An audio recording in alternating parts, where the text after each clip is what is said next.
everyone, it's Santana, and you are watching the DL Show on Dave's Guitar Channel.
All righty, welcome everybody to another installment of the DL Show. I am here today with Krellbar as usual. Howdy, Joe folks. will be here in just a second. And tonight we have the Ken Haas of Reverend Guitars. Ken, hey, how art thou? Great Sunday in Toledo. Absolutely Couldn't be nice. better. That's Toledo, Ohio, I take it. It is. Now, did you guys get snow the other day? I know this is not a topic that people are like, what? They're talking about snowing. Yeah, very little, huh? Yeah, we don't. We're in a lucky spot here. There's often major events to the north of us and major events to the south of us, and we're in this sort of narrow band. East of us, it comes off of Lake Erie and causes a lot of damage, but we got right in the right spot. We got over a foot. Yeah, I got 14 inches. Yeah. Yeah, brutal. That's a brutal. John Holmes said. Crowbar, where are you at? I'm in Northwest Rhode Island. Ooh. Sounds cold. Yeah, it's been cold last couple of days. It's not that bad today. It's cold here. But it's been a super mild winter. Sandman in the chat's asking if this episode's going to give him gear acquisition syndrome. Yeah, it probably will. All right, so everybody, this is Ken Haas, the man behind Reverend. Well, one of the men behind, not I guess the start, but definitely. Why don't you tell your story and let me shut up? Okay, I'll keep it short. I started working for Joe part-time in '99. I was a big fan of what he was doing at the time, and at the time he had a patent for a pretty unique offset waist guitar design, the original Reverend guitars, Rocco's, Slingshots, Spies, Avengers, and they were all based on this sort of non-traditional body construction. And he was having our necks and our pickups made for us by a factory over in Korea called Mir Music, who builds for a lot of bakers, or used to anyway. And I just started going to trade shows with him and helping him sell person to person. He is very, very technical, savvy, and he's a brilliant designer. And I'm just good in a booth and good face to face. And so I teamed up with him and started working shows and doing some artist relations, basically for free guitars for a few years.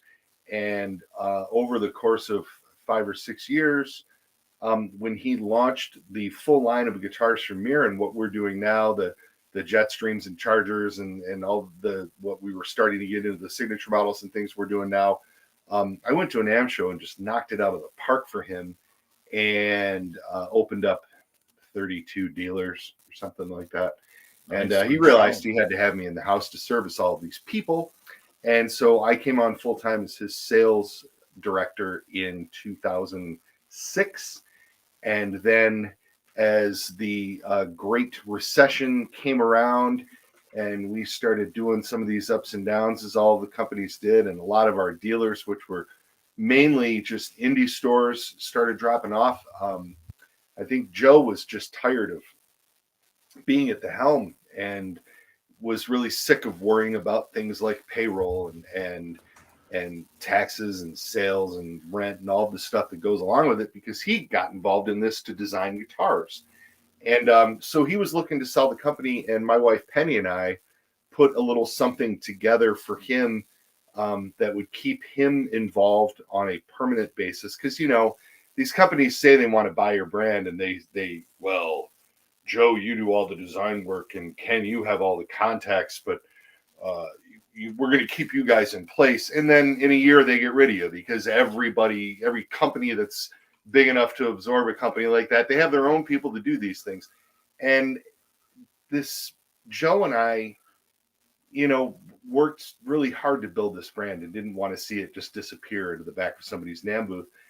So my wife and I bought the company, and we took over in January of 2010, and actually didn't really tell anybody for years, because the dynamic of how the business was won hadn't really changed. I was handling the business end, Joe was handling the design end, and then we've grown very steadily from there. It was like everybody found their roles and their niche in how to sort of make this work. And we've grown it from, you know, basically a 3 or 4 person operation into 13 employees here in the States. Excellent.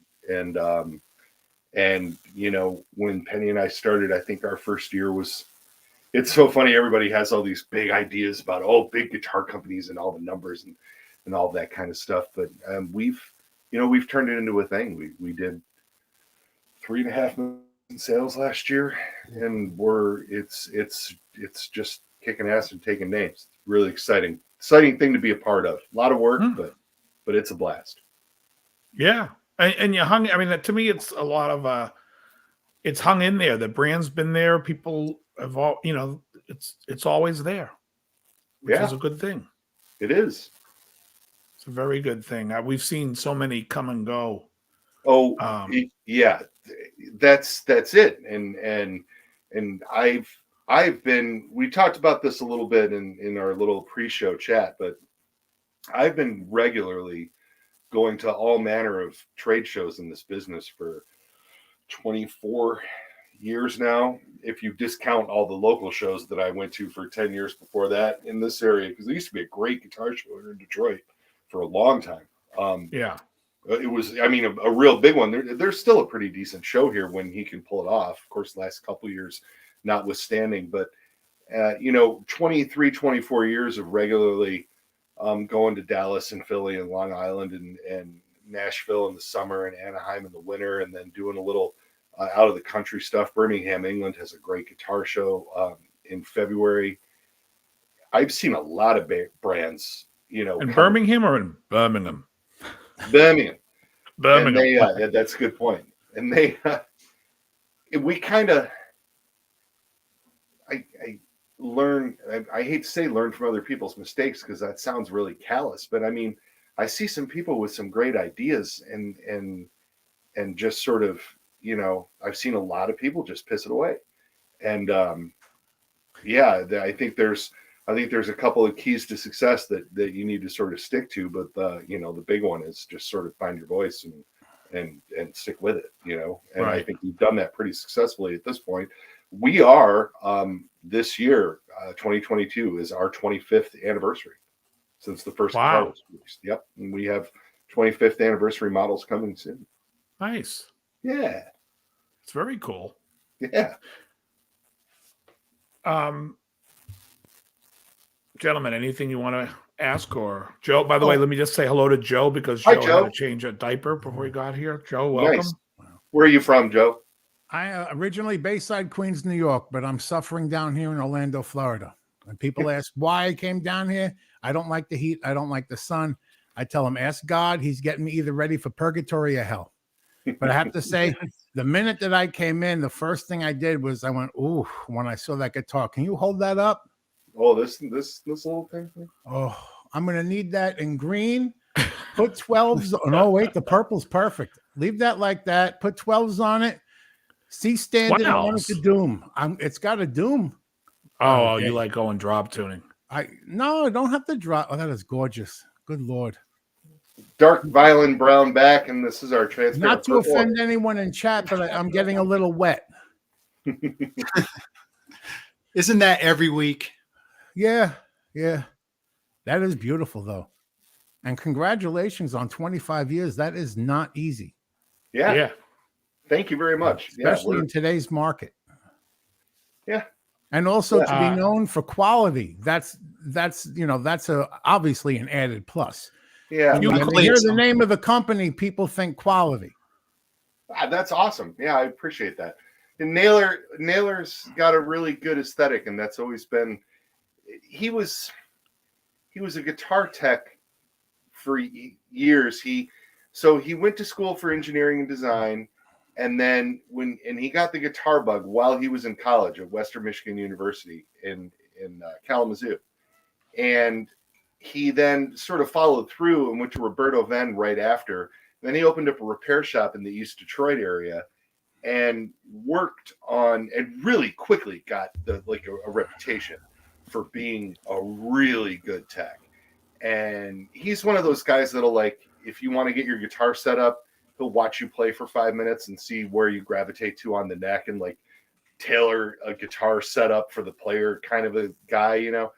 And he got a really good reputation around town for being able to set up, local musicians' guitars and people that have been, beating on the same 60s guitar for 25 or 30 years at that point or whatever, and making these guitars playable, and then making sort of off-brand guitars of the day, what was considered cheap. And this is, in the late 80s, early 90s, when you could buy a Jazzmaster for $250 because nobody wanted one. And he would take guitars like K's and Nationals and interesting things and make them playable for local guys. And then throughout the course of doing that, he sort of picked and chose the different things that he liked from the different brands, that really resonated with him. And then when it came time to design his own guitars, he wanted the parts to sort of be universal. Like, let's put humbuckers in them and let's have them be standard sized so that people can do, here's what we like and here's what we do. But it isn't some sort of out of the box thing that's unapproachable. And the Wilkinson hardware is the same way. And the whole idea being, if somebody is on the road with one of these guitars and something breaks, you can find the part at a local guitar store, and now of course that's turned into a completely different, idea now that we're going forward, because we've done so many signature models with guys that want specific things. And Joe works with these guys to combine what he brings to the table with what they bring to the table. And it's been really successful. It's been great. All right, so I have a few questions coming from the chat. One was, can you hold that guitar up closer to the camera so Make they can see full the big screen. Make him full screen before you do that. Oh yeah. There we go. Hold on. Good idea. Yeah. Oh my God, look at that. That color's purple. It's Not purple, like the it's Hulk's purple. pants. That's why I said Looks it like was a good. It's Transparent purple flame maple. Oh, This is called a Sensei. This was a limited edition that we did in 2016. And there's a number of them out there, but we did this. Can we see the back of that headstock that looks like this? Is that a sticker? What is that? That's the little 2016 limited edition logo sticker. And then our serial number and the tech who set it up, Zach Green, his initials. So all of the guitars, as I indicated before, come from Naylor does all the design. Can we see the back of that here. neck one more time? It looks like Yeah, there's two serial numbers on there. Is there a factory serial number, then your serial number? Is that what's going on? No, that's it. What's it? Oh, that's the tech. what is the who set writing it there up. what's the bottom writing there on the headstock? This? Yeah, what is that? That's a good question. I don't remember exactly how it's worded. Designed and set up by Reverend Guitars USA, proudly crafted by Mir Music Limited in Korea. Nice. Are they still all crafted in Korea? Yes, they're Good. everything is still done at Mir Music. Oh my! And that's a that's a great thing because Korea makes some great instruments, and it seems like once they really got good at it, everyone started running to China. And it's like, wait, what?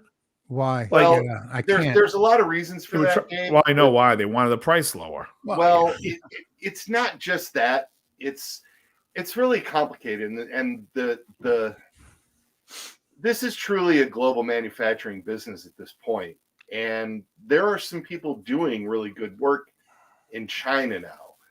Yeah, but China's good. Korean manufacturing has gotten difficult because Korea is more or less is I know that this is rude probably, but I mean it's the closest thing we have to a state, the biggest ally that we have in the world probably, and their economy is so intertwined with our economy, and the way their youth operates and thinks is so similar to the States that just like the States, they have a whole generation of people coming up that don't work with their hands. Right. So they're professional. Oh, I thought they blamed that on K-pop and shit. What's that? K-pop. I thought they blamed that on K-pop. Yeah, right. Yeah, that too. But so but it's not a place to go for cheap manufacturing. You have to go somewhere else for cheap. Sure. The people that work at Mirror, the average age of the person in their factory is over 55. And one of his biggest problems is finding people. Sure. Know, as people retire, and he wonders really, what it looks like for them in the long Tell them to go to China. They're dying to get out of there. Now, let me ask the question. Because you do see there was a shift from Korea to Indonesia. Do you think Indonesia is the new Korea for guitars? It depends on where you're talking about, because there's beginner guitars that are made in Indonesia. I mean, first off, let me preface this by saying, do you remember what the $200 guitars were like when we were kids? Like I had like a Kramer something or other. There's no way you could get anything in. Oh, with the exception of the Squire. Hey now. Squire you get for $169 in Japan. Yeah. Some of the stuff that is in the beginner market now is really pretty impressive. Oh yeah. I mean, just as far as the the quality and ability to tune the things. I mean, they're constructed right. And really the CNC machine has become the great equalizer on a lot of that sort of thing. A lot of what happened in Indonesia was people who were very prominent in manufacturing in Korea went to Indonesia to help open those factories and stayed on as management to this is my understanding of Hoshino's factory there, because Ibanez has a factory in Indonesia. It's the first factory that, like, Hoshino is sort of like us. They realized guitars and then had great master builders like, Fujigen and Stooges build their guitars. And then they also had other places, and they go to China and they had Court for a while. Court just went to Indonesia. Sort of. So the factory that they have in Indonesia, to the best of my knowledge, at least, I'm not an expert on their business, I'm just a fan, is the first factory that they've owned. And they've really set it up right. And their premium brand that they make there, those are really nice guitars. I mean, I hold them up against, stuff that was coming out of Japan 20 years ago or whatever. Right. So it's interesting. But then there are people that are in Indonesia to just be able to have stuff in the $300, $400 price point. And that's a different animal. But it's very, very hard in the marketplace now to look at a product and go, well, that was made there, so it's junk. I mean, you really have to take everything. Oh, I think everything today, I have the opposite. I tell everybody, everything's playable. Everything's made to be playable. Everything could be good. I mean, compared to what... There's no question. I had a Kent acoustic guitar when I was 13 years old, and I started on a Kent. There isn't a guitar today made in the worst factory in the world that is worse than that Kent that I own. And I learned on it. Yeah, That's what we did. I learned on a Magnum Strat copy. Unreal. So someone's asking, so that serial number that has the guy's initials, is that shellacked over as well? No, it's on there with paint pen. So okay, he signs it with paint pen on top of the clear. Okay. And yes, they get wiped off by overly aggressive people cleaning their guitars with chemicals occasionally. So we recommend that they don't. I see. Yeah. In Orlando, I mean, don't touch polish is it. fine, but you take naphtha to it and it's going to come off. Right. Take naphtha anything on a guitar, it's coming off. More or less. Right. I've seen it all, man. Now, is that an ebony neck? This is rosewood. Rosewood. Okay. We do make the Sensei model with an ebony neck as well. Oh. Yeah. Yeah, You know so what's Ken, funny to when, me? go Go ahead. Sorry. Go ahead. yeah, Ken, I first heard about Reverend Guitars years ago in ad with Kid Rock. Actually, I'd like to know how that association began. He was Detroiter, and the guys in his band used to hang out at Naylor's store when he had the repair shop and the buy sell trade thing. Kenny Olson in particular, and Joe actually hooked them up with equipment to go on their first tour for some things. And then when the big money started rolling in for them, the other guys in the band took deals with major manufacturers, and Bob stayed with Joe for a number of years just out of loyalty to a Detroit brand.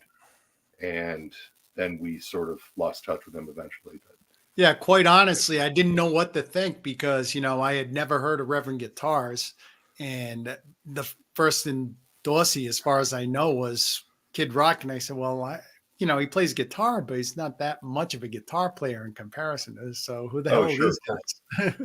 But I've since played a few. And my friend Stevie has one. And I played it. And very nice playing guitars. Nice. The first official endorser was Ron Ashton from the Stooges. Yep. So before Joe started Reverend, he did Naylor amps for a while.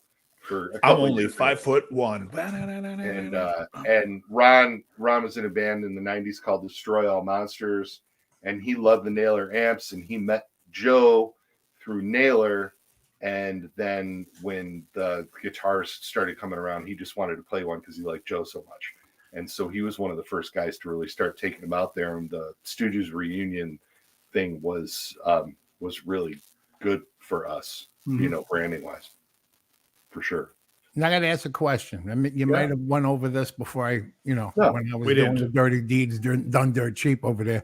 But where did the name Reverend come from? It's a perfect name. That was just Joe looking through guitar magazines and trying to get have something sort of jump out at him. And because of so many of the blues masters and legends are referred to as Reverend whatever, like right up to Reverend Billy Gibbons. He kept seeing it over and over again, and then he thought of the guitar as something. Uh-oh. I thought it was my internet again. I thought it was me too. I'm like, are you kidding me? Because mine skipped in the beginning, so I had to do the countdown twice. Yeah, last Sunday night I disappeared. I was like, oh shit. That's quite a feat. Making because listen, we'll keep bantering while he's whatever. Yeah. But because Reverend is a great name. If you told me, hey Joe, I'm going to give you a free guitar, you have to choose based on name, and you gave me you say, well, what's the names? Well, you can have a Reverend or a Glary. Glary sounds like somebody who might try to touch me inappropriately when I'm taking a nap and not able to defend myself. So I'm not. Let me have the Reverend. Glary may Copperfield when I don't want it. Glary could be a priest as well. Glary would be a great name though. if each guitar had a name like this is the Glary Fine. This is the Glary Storch. I might, I'm in that case, I may, it shoots water like a clam. Glary, right? David. Yes. Oh my goodness. This guitar comes with a tiny violin. It's the Glary Fine. Hello. We had a wind out early, so it might be a wind out earlier. Might be his internet. Well, we'll find out. He should be right back. Good. But that guitar he's holding is gorgeous. Holy shit. Yeah, it's a nice guitar. They're very nice playing guitars. Empire Guitars is the dealer down my parts down in Providence. Oh, yeah, Empire's still in business. I always forget that. Yep. Yeah, I mean they're really nice guitars. I like the Korean manufacturers. I think they make solid. I mean, there's like maybe 5 or 6 factories in Korea that I still really like. They are a higher price, obviously, than when they moved to China and likewise, and now Indonesia. But Yeah. they still make guitars really well. I mean, they're definitely getting up there. Hold on, let me Mate, see what's. Okay. No, he's not. He's not back. Because Yet. I have a, for some reason I'm very Schecter heavy in my collection. I noticed, Korea, no, always solid. But 1 or 2 are from Indonesia, and they're just as good. Yeah, Oh, and But here's the good Indonesian thing, or makes maybe the bad thing. China will eventually get to that level of perfection Well, because China's making really good stuff depending on the factory. and that's because as they fuck it up, the factory manager gets taken out behind the factory and they blow his fucking brains out. That's what they Right. do over there. Well, Ibanez's China factories are very good. I think a lot of the factories in China are running their system like Logan's Run. You're 25 and you're out of there. But Right? except when they hit the age of 13, they take them out back. Oh, Yeah. jeez. Where are you going to lunch today? I don't know. The boss is taking me to some place called Sanctuary. Oh, jeez. I got to watch that again. Those That's special right. effects are awful. Oh, my goodness. Samick guitars, yeah, they're still God, what? So Samick made a lot of the Epiphone. I think they were making Fender stuff out of Korea. Mm-hmm. Plus, they put their name on a few. Shane guitar has things. 2 Supro guitars made in India. Yeah, the Indonesian stuff's nice. Bingham brought an Indonesian guitar on last time. But speaking of Bingham, let me just check to see if you saw the message yet. But I know the thing Ryan is, did. cheap guitars, they were shit at one point. Now that same price range, that's really good quality. It's Yeah. like, there was a day 10 years ago where you wouldn't have wanted to buy an Epiphone, because you would have bought trouble. Glary King. You're We got a whole Glary line now. I'm telling you, There's now the Glary Glary King, name Glary David, Glary Yeah. Fine. Yeah, hey I'm Janice. surprised there's been no Glary Bird yet. Yeah, Glary Bird, put it in there. I The- want the all hick of from these French now. Lick. Hey, Janice, how you doing? While we're waiting for Ken to come back in here, can Krellbach, someone's asking about that Strat that's behind you. Oh, look at that. Okay, Hold that up. is actually a Squire body made in China 2003. It's a beautiful alder body. The and Billy it came Squire? with the It came with the twisted neck, so I got for a great price.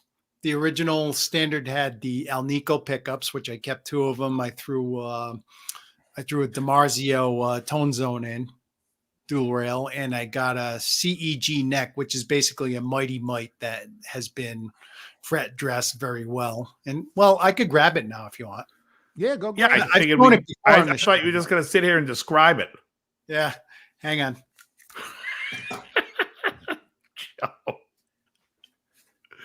Glary Shanling.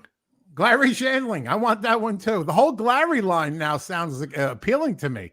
Yeah, it became a worthy brand. And my friend, buddy Glary- used to say Glary this. Talbot. Where is My he? buddy used to say this, Joe, you'd appreciate. Somebody says to you, Joe, I'm going to give you $1 million. Not only on- is it a The standard only size hold body, on, Krellbach. The only caveat, Joe, is you have to walk around with Larry Fine's hairdo. And you can't change it. You can't wear a hat to hide it. You have to look like Larry Fine with the hair. For $1 million, you could shove Larry Fine's remains up my ass. I'll fucking wear it. Are you fucking kidding me? All right. okay, let me move the mic out of the way. Put that hairdo on my tits. I don't give a fuck. $1 million? Even after taxes, I'll still do it. All right. Let's see this thing. Okay, I'm not sure if you can hear me with the mic over there, but basically, No, we can still hear you. Yeah, hold on. Oh, Let is me- that let me- a let me- real? What's that in the bridge there? Not You the. said it was yeah. a tone DiMarzio zone. Oh, that's a nice one. I And you like that. can't see it. That's actually a mint green pickguard. It's a mint green tone zone. It's not really showing up. It's showing up that white plastic tip on the arm is a different color, so we can Yeah. see that. Yeah, Kind of. and the dust. Other than that, I mean, plus the neck, there's no logo on the neck. I have a logo for you if you want it. There we go. Fender? What? Fender logo? A fender logo. Yeah, all you got to do is just get some clear lacquer and tape off the rest and just spray it. Yeah, Lights boom, coat slack, and it'll black, be on boom. forever. And, All right, this is Ken. There we go. okay, and I tell you, this guitar has weight to it. I'm surprised. It's like, I mean, it's a great feeling body. And Have you sold any more? How are the ones on consignment doing? I got 2 more on consignment, and I'm still waiting for those to sell. That's the Les Paul Tribute Plus and the. All right, he's having internet Rodan problems right Plus. now. He said he's checking it out, but he's having some internet issue. Mm. His provider is having issues.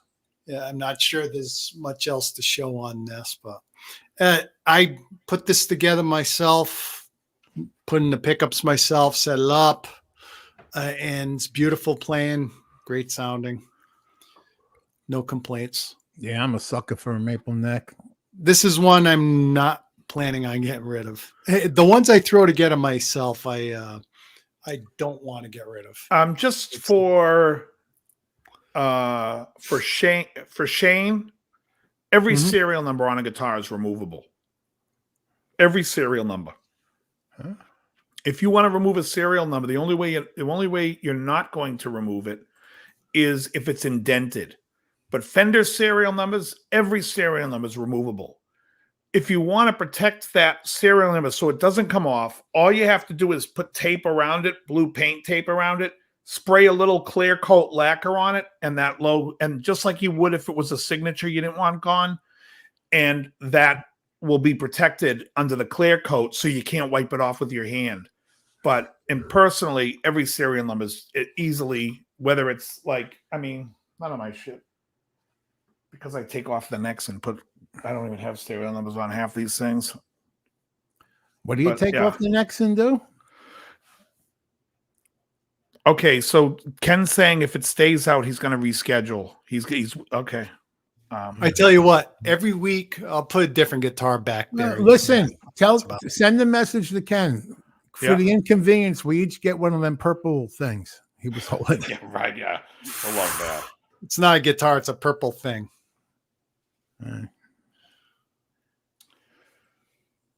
For $1 million in that guitar, I blow Larry fine. Hugh Caldwell had said the glary glitter. Larry glitter. Yeah. See, the Glary's working. Yeah, exactly.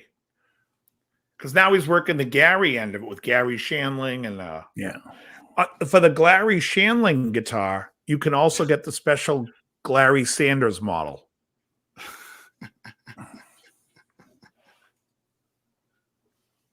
Geez, that works both ways. Right, Gary and Larry. Gary and the Larry. It's the Glary Sanders show.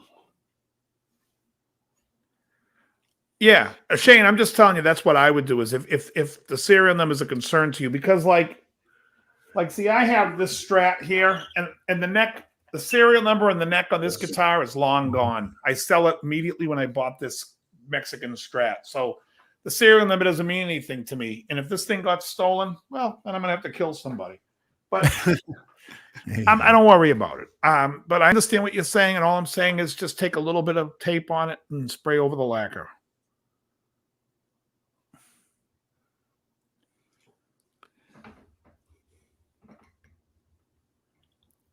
Well, update coming up. He's just saying it's out a long time. It's been Oh, we such can a still talk long about time. Reverend guitars. Joe, have you played one before? Oh, okay. No, I actually haven't. They, like I said, they're very solid and great playing. My friend Stevie's a great player, and he plays those. Headstock, Todd, you can, if you wanted to buy the Glary Coleman, care, you, can go to the Janice. you can go to the store and say, I'm a little short on money. Oh, Well, it's Glary only a Coleman. Glary Coleman if it gets thrown down the stairs. that would be the mini, like a mini Les Paul, the Glary Coleman. Todd Bridges. Oh, very cool, Johnny. Thanks for that. Yeah, thanks. While he's away, let me just say thanks for everybody that watched the live show last night. Live. Yes. What's yesterday, Saturday? Yesterday morning or yesterday around noon, I got a phone call from Jim in my band saying that he was too sick to perform. We were waiting to see how he would feel. And I called Emily, and Emily's like, yes, I will do it. So it was great. So then that afternoon we had a plan what we were going to do and what songs to, whatever. Exactly, Todd. And so then I decided, I was like, you know what? Let's go live. And so I think I saw you in there, Joe. Yeah, I stopped live. in for a few minutes. I was in there. Beautiful. You were on break, so I left a few messages. Yeah. When we were playing, I could see some of the messages because Emily had her phone up at the chat going, so we could kind of see what was going on. But it was great. Everyone had it was a good time. We thought it was going to be really dead because, hold on, he's talking. Everyone thought that it was going to be dead because we had a storm the night before. And it was dead the day before, but it ended up getting really busy, and it was good. That's got to be the high-end model, Hugh, the Glary Grant. Larry the cable guy. Yeah, somebody had said the cable guy earlier.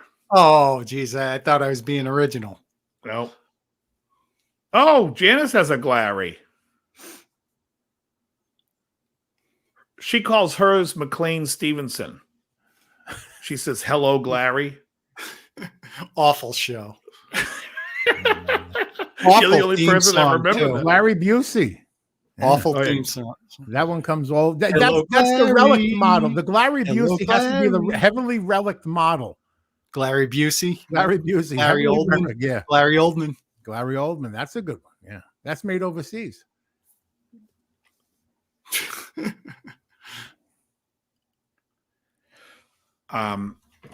Yeah, I would say paint your palette blue and gray. How about Glary Hagman? There we go. Glary Coyell. Uh-oh. Oh, Glary Carlton.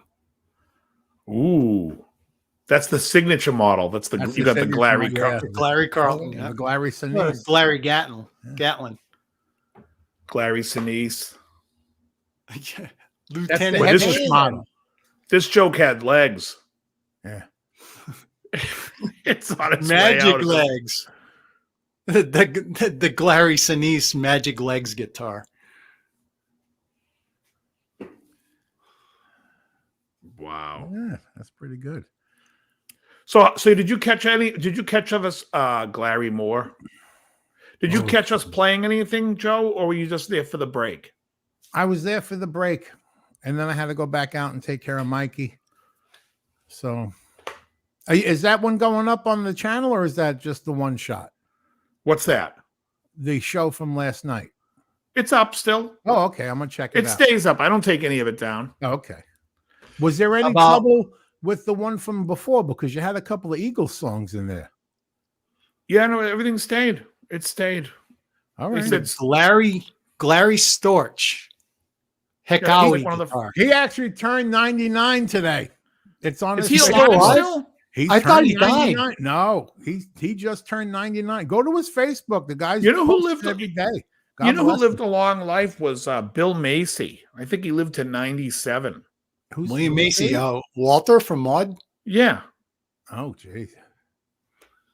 Walter. The funny thing is, no one wanted him to live that long. No, he's great. He was funny. I know. Boyd. Oh yeah, Yeah. yeah, he was great. And he was in Blazing Saddles too. He's in wasn't The he? Jerk. He was on an episode of Seinfeld. How do you get in Glary Buscemi? It's Steve Buscemi. Where did you get Glary Buscemi? I don't know. Yeah, there is Ruffalo's no just Larry throwing out. Buscemi. Yeah, what the fuck are you doing?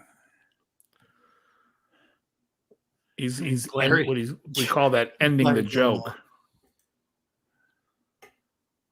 Larry Newman. All right, this joke's really just digging Oh, a hole. geez. I'm digging. Hey, Joe D'Angelo. So Think of yeah, so another no, cheap it guitar stays up. I leave stuff up. I don't Yeah, care. I mean, there's plenty of mistakes in there from like, especially like last night. It was, we're playing songs we haven't played in a long time, and I'm just like, let's get rid of that guy. Oh, okay, who is It's a spam. Vum de Ong. Yeah, goodbye. Actually, did you get rid of it yet? Because I'll block him. I chose do it. remove, but I I'll don't know if block it him. worked. Oh, you Kramer? hide it. You hit. Okay, yes. Great. There we go. Billy Force. Who's got any interesting updates? Any gear and anything going on? I got a piece of gear yesterday. I haven't opened it. I've opened it, but I haven't used it yet. What's 'Cause that? you know the whole story. How my I didn't tell the story here. The I story know was it. on my vlog. You know it. How Sweetwater fucked me over with that. I had ordered a couple of pedals. Remember last week I was asking about what pedals are good for Doom. And I got the fuzz. I had gotten that Behringer fuzz, the Super Fuzz 300. They were having $3 off, so it went from 25 to 22. And I got the Behringer Octaver, which was $6 off, which was like 24 to $18. So they don't tell me that the credit card I use, because I'm a poor bastard, didn't have enough to cover it. Any other place you go, Right. Immediately you hit pay, it'll tell you, what the fuck are you doing? You got no money on that card. Oh, okay. Let me put another card in there. So they, instead of emailing me or anything, they're trying to call me on the phone. Well, my job, I can't keep a phone on in my work area. We can be fired, because you're talking to a customer online, your phone starts ringing. That doesn't look like you're putting your best foot forward, So I'm getting out of bed and my phone rings 9 a.m. and I'm like, who the fuck's calling me? So I'm like, okay, let me see who this is. I was like, hey, who is this? Oh, it's so-and-so from Sweetwater. Why? And he tells me what's going on. And they've been trying to contact PayPal. Like, why are you trying to contact PayPal on my behalf? Just tell me the fucking card ain't got the money. So Was I it said, Mitch Gallagher? No, it wasn't Bitch Gallagher. So I said, why didn't you email me? There's a new offering from PayPal. We were going to do that next. So I got pissed. I says, can the order be canceled? And the guy's like, oh, yeah, that's an option. I says, cancel it. So the other night, Friday night, yeah, I'm on, and I saw this Zoom GX14 multi-effects pedal. $100. A friend gave me $100 Amazon card for Christmas or my birthday, whatever. I can't even remember. So I ordered it, but I haven't tried it out yet. I watched a few videos. I says, yeah, I just want something to fuck around with while I'm in the living room. Yeah. So, and it's a multi-effects pedal. It's got a pedal on it. I can do wah. It's, pitch shift. It's got all the pedals built in. Does it have the fuzz? I'm pretty sure it's got to have a fuzz in there. How do you not have a fuzz if it's a multi-effects? So, but I haven't used it yet, but that's my gear update. Wow. Yeah, I have to say, I sit around like when I do my lessons for my show. Wait, is my lesson up for tomorrow? Yes. Okay. When I do lessons, I just sit with my guitar on my bed and I'm playing my electric without being plugged in. Yeah. That's me 95% of the time. Hey, Elite Combat Fitness. But I'm watching shit, so I can't. Well, like yesterday, I was just trying to learn a bunch of songs that I forgot how to play. Like what? And, I forgot how to play that Until You Come Back to Me from Aretha Franklin that we performed last night. So I had to relearn that. I had to relearn. I worked a little bit on Chucky's in Love, but then we decided not to do it because she wanted to take more time with it, which is fine because I told her last minute to give it a shot. And so you're learning stuff I wouldn't touch with a 10-foot pole. All right. Yeah. I used your phrase last day, and it'll be in my video that's set to go up. I didn't want to put it up before I came in here. So my weekend update video is set to go up. Michael's in the living room, and I had some doom metal concert playing. And I said, I've corrupted Mikey. Up until now, all he ever watched was Yacht Rock. I love Yacht Rock. So Never My Love, we did, yeah. But I didn't need to brush up. That's a good one. I don't need to brush up on that one. That one, I mean, there are certain songs, like when I'm playing, people always ask me, how do you remember how to play all those songs? Well, I don't. I just remember what key I'm in, and then I can pretty much hear it in my head how it goes. So, you know what I mean? So I'll tell you what fucks me up. See, it's on third fret capo, I don't have a problem with. Fourth, I don't really. First fret always fucks with me, especially if I'm playing a chord up the neck, because then I'm like, where the hell am I? Yeah. I feel like Frank Drebin when he's talking to himself about a case, and he goes, and where the hell am I? And they finally show like where he is. He has no idea where he is. He's out in the woods. And where the hell am I? That's how I am when I'm playing with the first fret capo and I have to go up the neck. I'm like, for some reason, it just throws me off. I had to brush up on All This Love by DeBarge. I mean, those are like jazz chord songs. And then you get through them, and 3 days later, the comments come in. That's not how it's played on the album. When he plays live, the capo's on the 19th fret. Right. Yeah. The genius. Oh, yeah. Well, I get people saying, like, that's not the right, you called the chord the wrong name. Oh, really? I did? Really? Just shut up. I get that a lot from people. Like, they'll say, you called that a sharp 5, but it's really a flat 13. Really? Where's the 5? Yeah. That's like that's like the war. Where's the 7? Yeah. I've been fighting a war with my Google, my Google home thing. And it says me the other day, yeah, just whatever you tell me what you need me to do. And I says, well, you can go fuck yourself. That's what you could do. That's line 6 Helix. Sweetwater's clearing them out. Shane said. Oh, okay. Shane, what's the price of the cleared out Helix? Yeah, thank you. Hugh says it was great to see us play As. Yeah, that As is a fun song. It would be more fun if people in the audience knew the song. We play songs sometimes and we never know what's going on. Like people, like we're like, oh, this song people will love. Nope, crickets. And then that's when you see me stop busting balls when I'm like telling people don't request Brown Eyed Girl. I'm gonna go nuts. Have you ever had someone request Brown Eyed Girl? Last night, it's on the video. Oh, fuck. Did you go nuts or did you play? First of all, I'm talking about how I hate that, and then later a couple comes in and they sit down and go Brown Eyed Girl, and I'm so like, they weren't even being pricks; they were being genuine. No, okay, genuine. It's well, unbelievable. why do you hate that though? Do you really hate it, or is it the song? Yeah, I think it could be one of his worst songs. I like Van Morrison a lot, but why would you go to a place and request the same fucking song that everybody else already does? Because people don't have any. What is that? Library in their head. They can't think. But what is that? Could you imagine, like, if you saw, I don't know, if you saw an acoustic band playing and they're playing songs from the 70s, would you call off a song that people play, even if they were like that everyone plays anyways? Yeah, that's a beginner song that you could teach yourself in 3 weeks. Yeah. If you're a beginner. I would be like, if I didn't know you and I walked into a place and I see a guy with a guitar, say, I want to hear Starry, Starry Night. I love that by Don McLean. Well, that's who plays that? Oh, Glary Night. Don McLean, bye bye, Miss America. But it also has on that album, Starry, Starry Night. It's Vincent. Vincent's the name of the song. Right. Yeah, I'm thinking of the fucking thing. That's not the name of the song or the key it's in. Sorry, everybody. You're a music theory expert looking up how to play Secret Separation. Yeah, exactly. That's how I always think about it. I'm like, how is somebody correcting me on a chord and yet they're watching my channel to learn how to play this song that took me 5 seconds to figure out? That I don't get.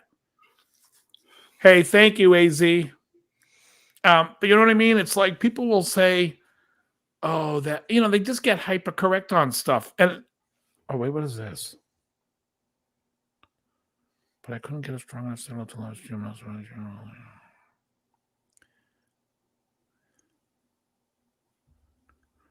Okay, hold on. We're going to probably have to reschedule with them. Oh, okay. That's Sad to hear. Have we It was going good. you guys get together for cigars or pizza? What's going on food wise? Dave did today. I didn't. I backed out today. It's like I'm trying to be a good boy. It's like I put on like 15 pounds over the 2 weeks holiday, so it's like I lost 5 of them this week. Well, actually, the thing was, people were we were talking with a people about Brown Eyed Girl, and then they were like, "Well," and the guy shouted, "What song would you play?" And I said, "Someone Like You." So then I started playing "Someone Like You" from Van Morrison, which the guy happened to love. And he was like, "That is a better That's song." a good one, yeah. And then later that other couple came in, but yeah, people always call off like Freebird. Here's the thing: if I walked into a bar and there was somebody playing guitar and someone singing as we were, and they said, "Do you want to hear something?" I would say, what kind of stuff do you guys usually do? And if they said 70s, then I would pick something that I'd want to hear from this. Yeah. But I wouldn't sit there like there was a girl in the beginning of the set, and she's like calling off like, "Play Creep from Radiohead." How about I play My Foot Up Your Ass? How about you play I like the that Hollies? song. I love the song. The Air That I Breathe. And we actually, the funny thing is, it's ironic. Emily and I actually used to play it in the funk band, so we were more than capable of doing it, so we did it. But the point is why would you call that out to it? Why wouldn't you say, "Hey, what do you guys do?" instead of, "Let me just pick a song I want to hear off the top of my head"? It's like, are you kidding me? I don't think they should have been sued with the whole Hollies thing. Who? The Air That I Breathe. Why not? It's the same exact song. It's the same chords. Chord and melody. I mean, the chorus is different. Really? The chord and melody is the same, and so that's okay? I don't hear it. I mean, I can hear the similarities, but I don't think it was so close and intentional that I would say that. It doesn't have to be intentional. Intent is not part of the law. Close. Well, in that case, I mean, the whole Taurus and Led Zeppelin thing, I mean, should be disputable. Even though there's different notes being played, the same chord progressions, the chord progression's the same. So what is the statute of limitation on something like that then? 400 years? I mean, it's ridiculous. Yeah. How long before something becomes public domain? Like 40 years after the composer dies? No, but the point is if it's even 5 or 10 years later, what took you so long? The song was a huge hit. That's why the Taurus thing is not even something I think anyone was willing to listen to, because it's like 40 think the years whole later. Radiohead thing.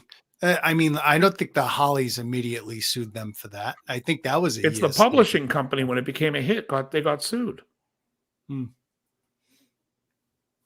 But yeah, I mean, it sounds just like it. I mean, if you da da da da da da da da da da, what song am I singing? Well, that part sounds like "Yeah, Let I Breathe," but I mean, but "Creep" I think has a different inflections in it. But I mean, I'm not going to get too deep into it. Close. I listen to the two. But. Well, is "My Sweet Lord" as close in melody to "He's So Fine"? Yeah, but Not this really. such simplistic. Yeah, I think the whole "He's So Fine" thing was bullshit too, because there are other songs out there that sound exact. What about the whole slew of 50s songs that sound alike? You know, it's like the 145. Well, I mean, you got a rock and roll tune that sounds exactly. The problem here's the problem. The problem is copyright is not trademark. Do you know the difference?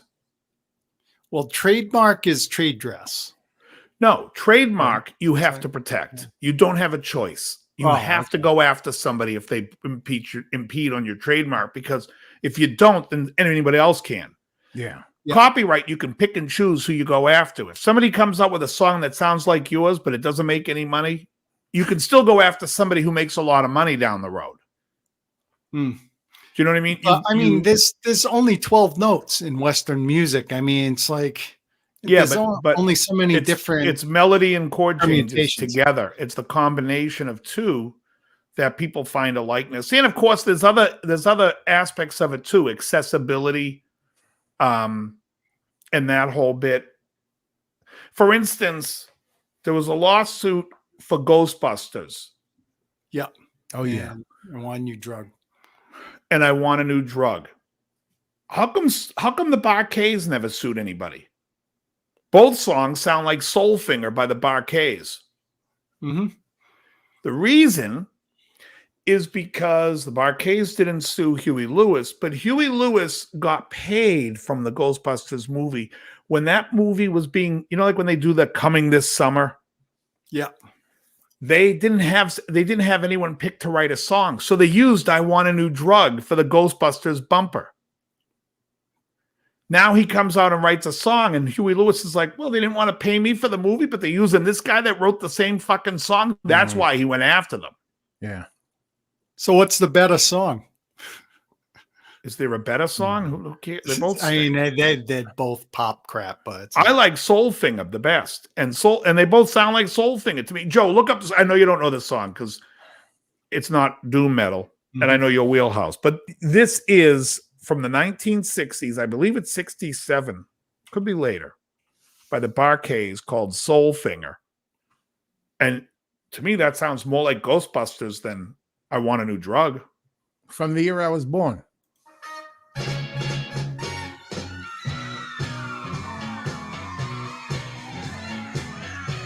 Who you gonna call? Soulfinger. Right? Holy shit. yeah. That's what I always say. I always say Soulfinger to me. Fuck. Both songs sound like Soulfinger to me, but I never knew Ghostbusters sounds more like Never knew Soulfinger than. that.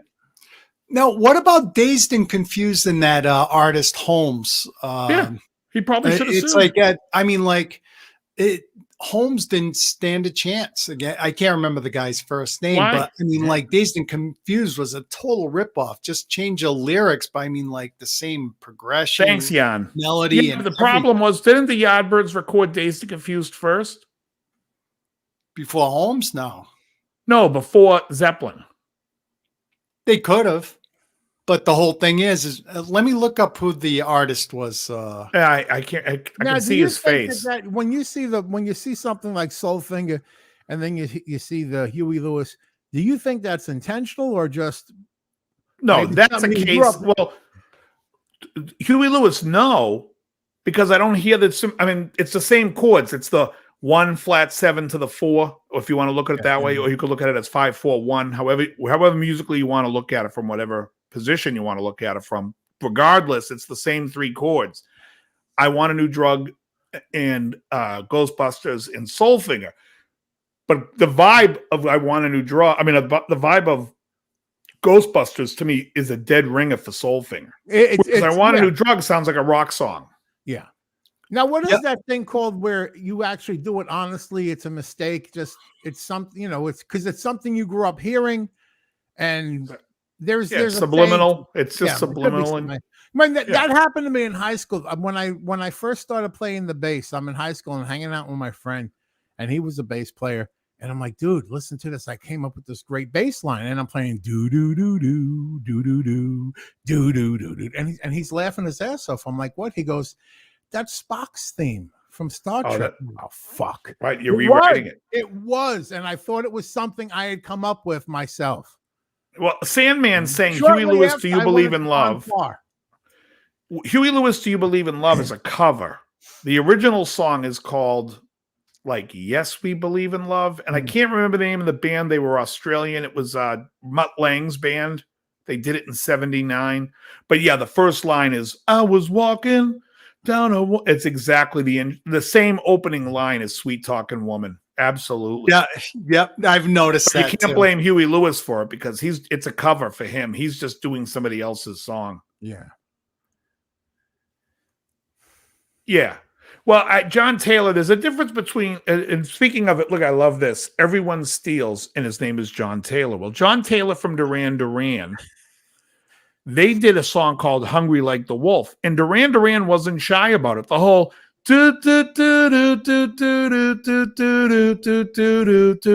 they got from Gordon Lightfoot's If You Could Read My Mind. they were open about it. They were like, "Oh, it's that melody of that solo in that song." And Gordon Lightfoot thought when he heard Whitney Houston's "Greatest Love of All," that was the first time he ever heard the song. But George Benson had done it earlier. But he said that was a ripoff of "If You Could Read My Mind," and he's right, it is. And he never sued. He was like, "I don't care." Yeah. He's like, You never see these. Why wasn't No Doubt, that band No Doubt, Don't Speak? Every time when I first heard that song, I'm saying that chorus is friggin' Fame. Fame, I want to live forever. Don't speak. I know what you're feeling. It's like every time I heard that song, Play the crickets. yeah, exactly. Johnny Kramer saying Zeppelin admitted they take it. There's also a great video online. I wasn't trying to be funny. I'm just fucking with you. You've succeeded. That's not crickets. That's laughter. I should have a laugh track. There's a thing where I don't think that's the thing is, you got to remember, you never see these lawsuits with the blues guys because they get laughed at a court. Well, because they're all borrowing from the same shit anyways. They're But all Richie fucking Blackmore, there's a great video of Richie Blackmore going song by song of where he took certain songs. Even Black Sabbath says the song Black Sabbath is from whoever the classical musician that wrote Mars. Who wrote Mars? Holst. It's Holt's Mars. It was him trying to imitate it on the guitar, and they were like, "Oh, wait a second, let's write that into a song." Let me to quote the Bible. There is nothing new under the sun. Everything's some rehashed bullshit or something else anyway. Like I said, 12 notes in Western music. Then it's gonna. There's 12 notes, but it's and certain things. There's a difference between similarities. Like for instance, when I heard Janet Jackson going, "There's something I want to tell you," I'm thinking the next line is going to be, "Trying to find my Daisy Jane." Daisy Jane, yeah. Right. Well, it turns out then, and I'm like, I wonder if these people like America, Jimmy Jim and Terry Lewis. And then a couple of years later, they do that Ventura Highway rip in the middle of a song. In one of her songs. And I'm like, oh, that answers that. So there's plenty of, as much as always been a guilty pleasure of mine. People always ask me about guilty pleasures. I'm not guilty about any of it. I don't care. I like some of the faggiest music and I love it. I don't care. I can pinpoint the exact moment I heard Daisy Jane for the first time when I was a kid. You heard what? Oh, Daisy Jane? Yeah, I can pinpoint the exact moment, the exact place, who was in the car with me. And it was like last night we performed Laughter in the Rain and Bad Blood. Great. Great. Well, listen, I grew up a Kiss fan, and at a certain point, you weren't, it wasn't proper to say you still like Kiss, but I said it. I said I still like Kiss. Yeah. Really? Because half the band wouldn't say it. Right? Yeah. I don't think you're even kidding with that one. Hey, Dave. I love all music. And there's so many songs that sound like other songs that I thought should have sued. And then there were some lawsuits that won that I don't believe deserve to win. But there's a lot of songs that sound a lot alike with others. The best is when Sandman. People write one song and it's a ripoff. 15 of you got together to rip that shit off? Or was that like a fucking bank heist? You're talking about today's songs. There's like 15 guys on the who get the writing credit. Some guy burps and they're like, put his name on that. It's ridiculous. Hugh Caldwell says Deep Purple, Black Knight copy Blues Magoos. Now, wasn't that another one that they copied? No, Black Knight copies Summertime by Ricky Nelson. Yeah, that's right. That's right. Okay, I was trying to remember because you brought that up. Yeah, it's Summertime by Ricky Nelson. But yeah, I mean, there's so many. We also talked about Sly and the Family Stone and Misunderstanding by Genesis, and someone had mentioned that some songs come from warm-ups. Isn't that the Life in the Fast Lane, the Eagles, that he was just warming up? Yeah. I love that story. It's like, whoa, that's your warm up. Right. But it's like an The eruption exercise. guitar solo was a warm up. The question I have for Joe Walsh is, I was wondering what kind of pickups he played those on.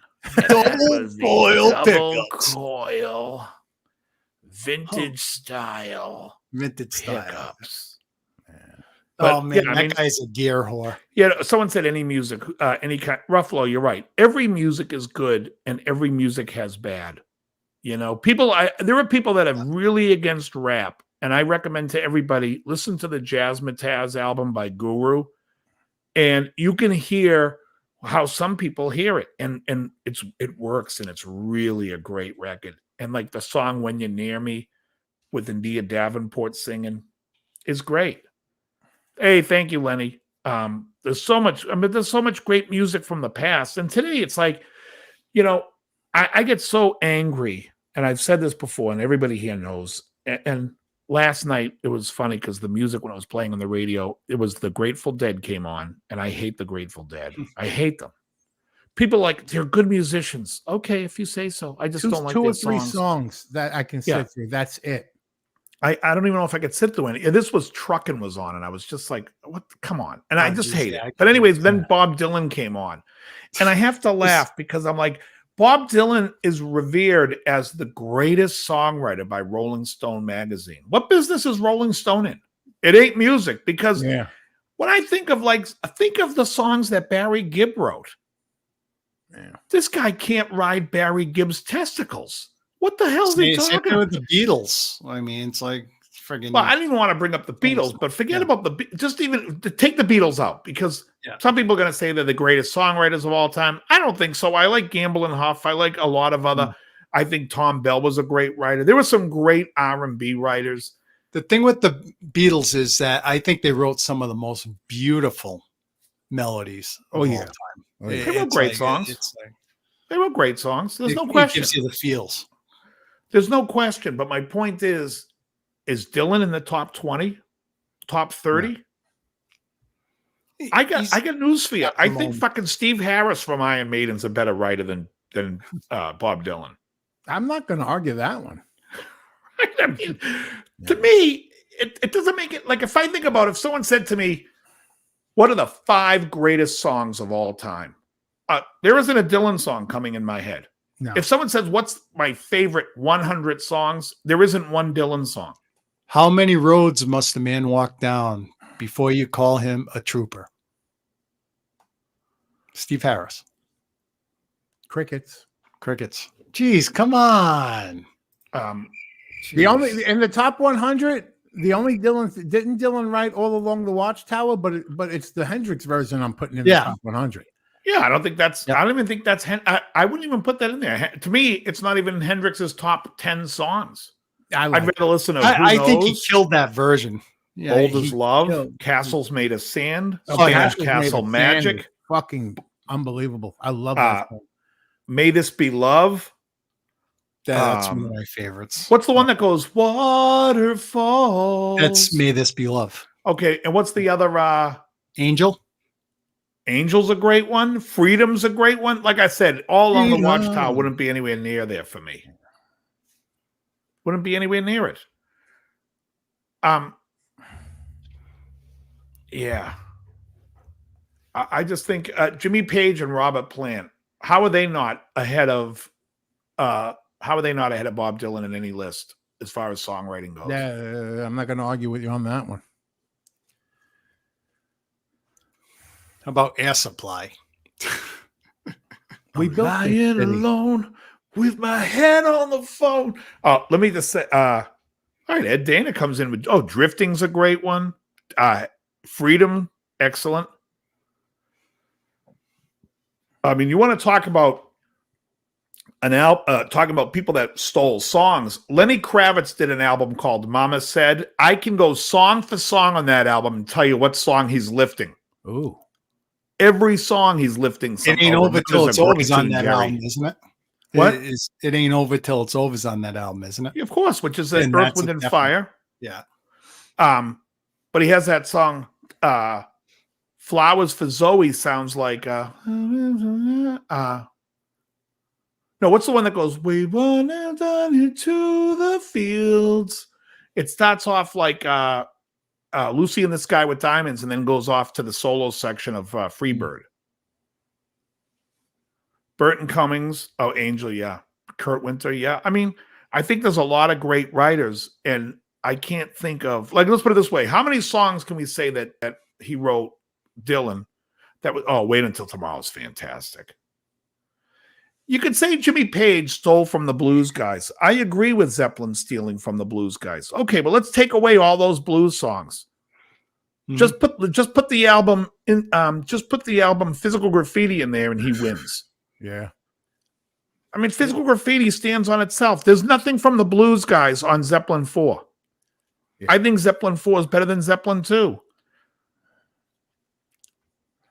And those blues guys that you're claiming that Jimmy Page stole from, those guys stole from the guys before them.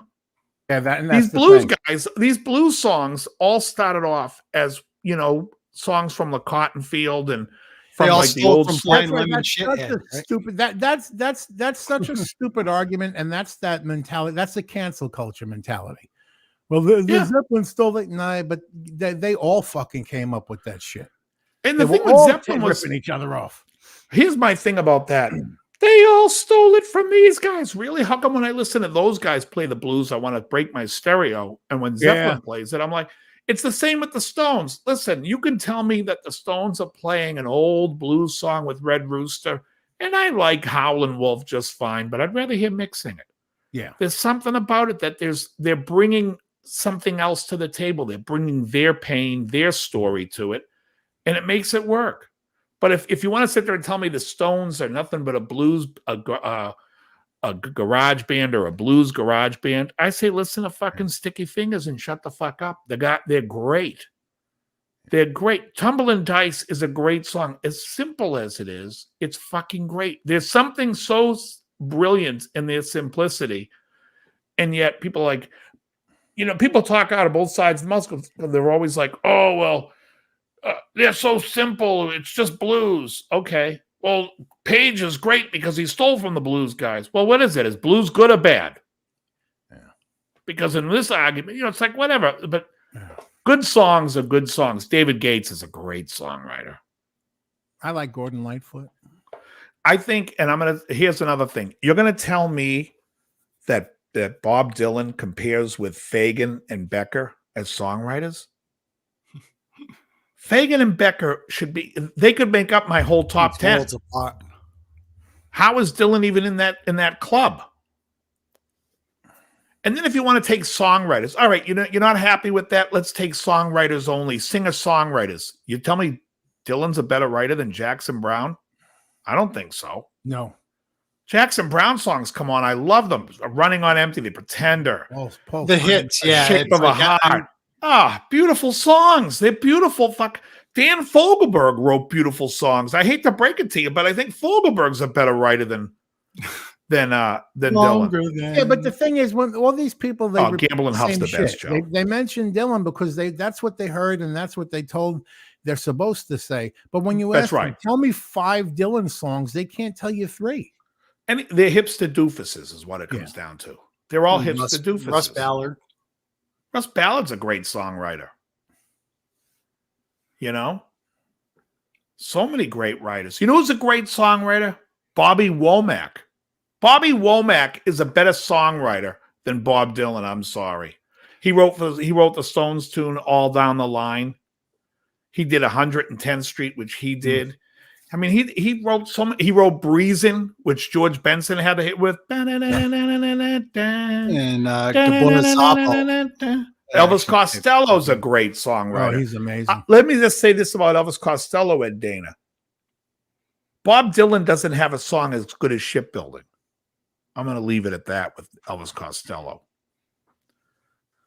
And that's what Southern Boy says. Petty was a good songwriter, but inspired by Dylan. Yes, Petty's a great songwriter, inspired by Dylan. But that doesn't mean that we now have to say what inspired us made us great. Yeah. Now, guys like Van Gogh was a great painter, inspired by a sunset. Do we say the sunset now is a great painter too? Now, That's a people funny say Desmond Child's a great songwriter. He was a great hit writer. He wasn't a great songwriter. But Who? Lyle Lovett's But amazing, Todd. Desmond Child. Amazing. Desmond Nobody Child could knows write me. a hit, but I wouldn't say he's a great songwriter. Sandman's on my Womack thing, absolutely. Mercedes Benz. Hugh Caldwell just recorded a version of Breezin'. Oh, nice. Tom Bell, Linda Creed, amazing. Anything with Tom Bell. I'm a huge Tom Bell fan. Shipbuilding's amazing. Amazing song. Is it worth it? What's that on Punch the Clock? I think everything on Punch the Clock Punch and the Goodbye Clown. Cruel World. I like Yeah, the songwriting team of David St. Hubbard's and Nigel Tufnell. Can't beat Oh that. yeah, can't It's beat a Mac that. piece. Big It's a bottom. Mac And piece. on a Big sex farm, Rex Farm. trying to But let me raise just- hard love. Like I'm trying to think of like because we're talking about like I just don't think because Dylan inspired Petty, but I think the Beatles inspired Petty. I think everything inspires you when you hear something. Like if you're playing It's in like a metal it's like soup.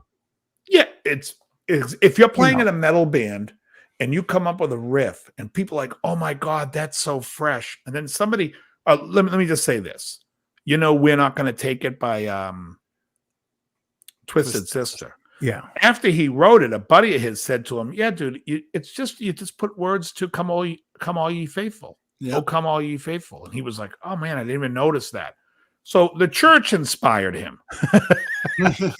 It's true, but that's Another my great point. It doesn't- songwriter team is Hammond Evans from Badfinger. Yeah, But you know, like I was saying, the human brain is like a pot of soup. You're not just putting chicken broth in there because you're putting so many ingredients. you don't get to from so many choose. places. Yeah. And let me just say this, and people, I always try to tell this to people when I teach them guitar. You're not just inspired or influenced by what you like. What you don't like also fuck, influences you. Because when you want to learn what it is you don't like, so you know how to avoid that and what things that you don't like, that type of thing. I don't like the blues. I don't care for like a 1-4-5 blues.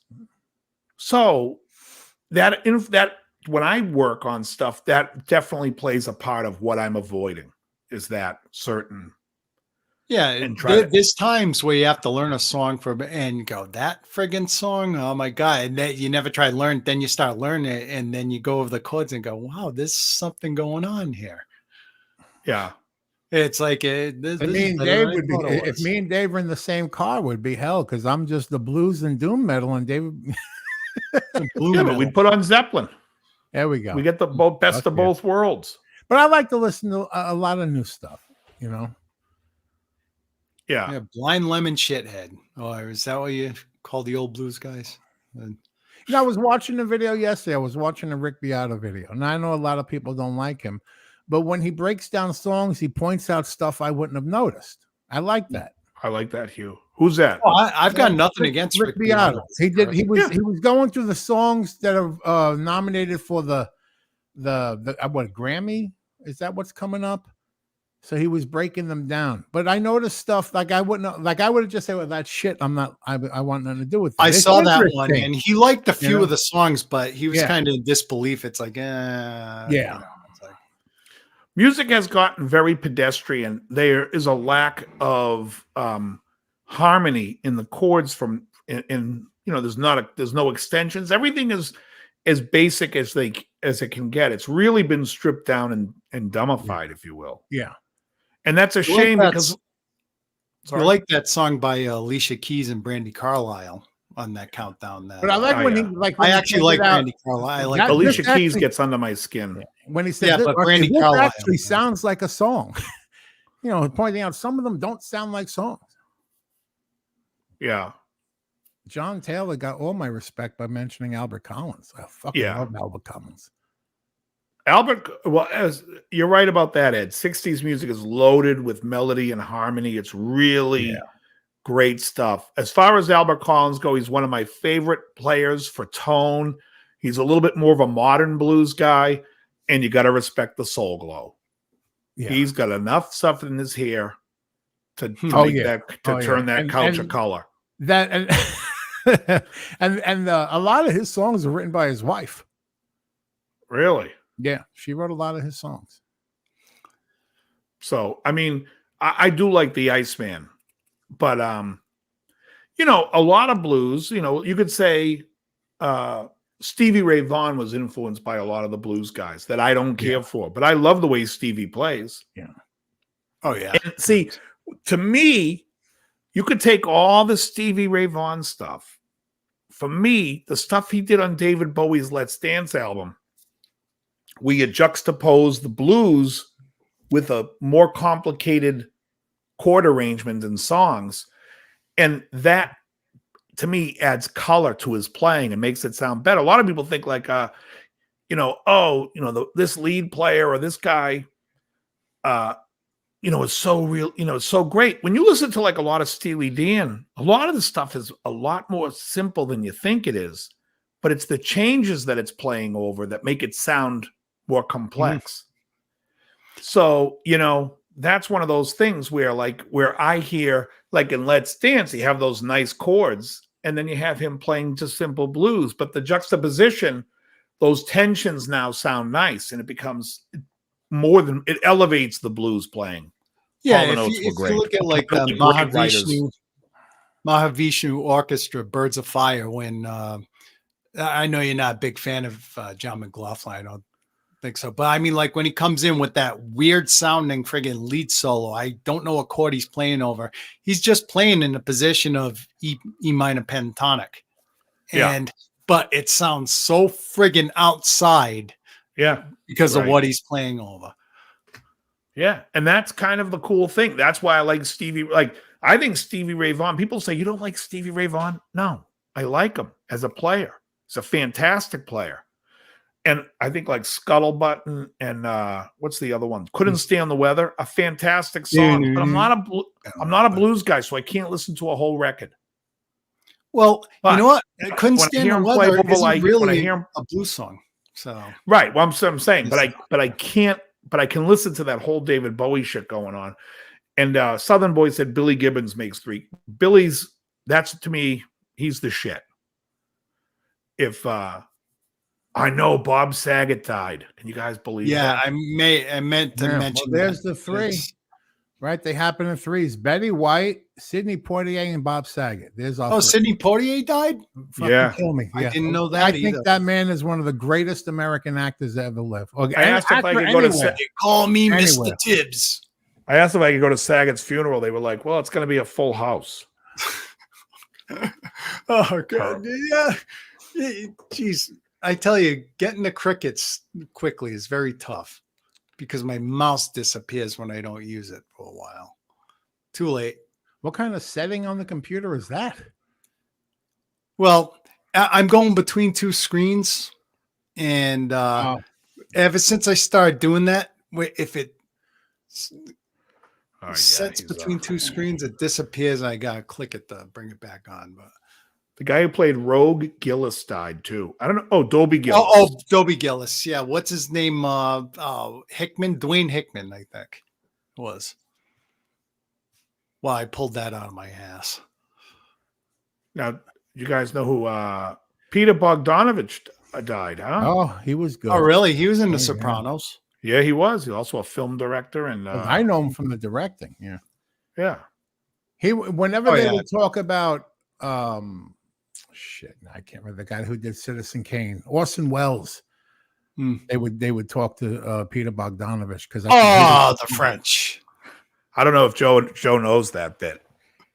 Oh, well, go ahead, teach us. So on YouTube, so if you ever watch my channel when I teach a lesson, I always say the capo and I tap the capo.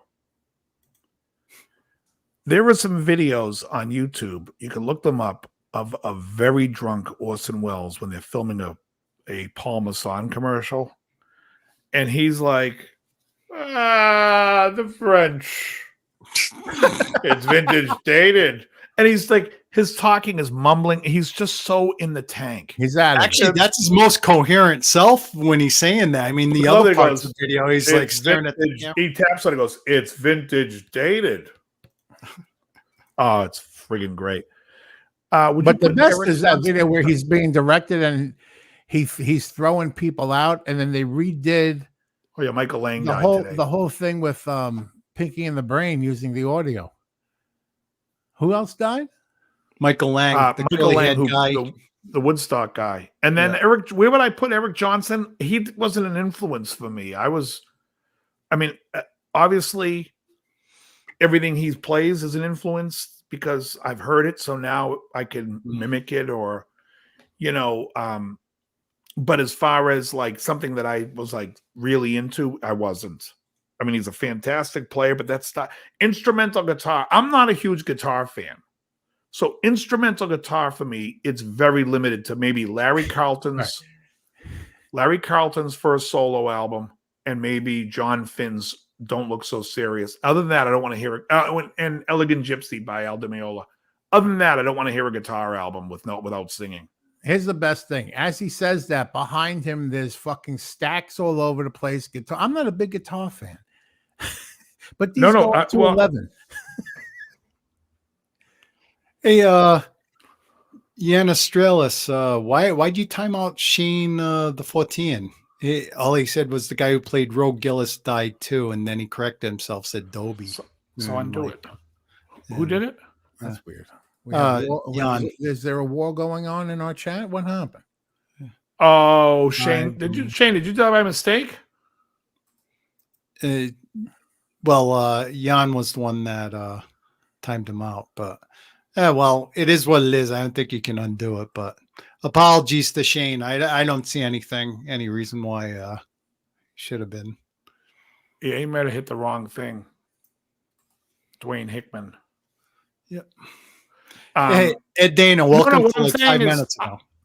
I love guitar. Like I play guitar. That's my thing. I don't like guitar music. Like I don't like when guitar is the focal of the thing. I would like if you said to me, like if we talked about like my favorite music, I don't know if I could. To me, like drummers move me more. Like if I could sit and talk drummers all day. Guitar players, they're all good. They're all good. I mean, there's certain solos I love. There's certain things, but like I like groove. Wait, Fezla's here? Why am I getting messages here? What's going on?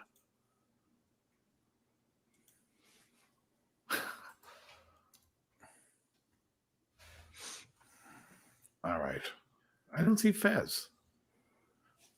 Oh, there's Fez. He's the one that said Bogdanovich died. All right, Fez.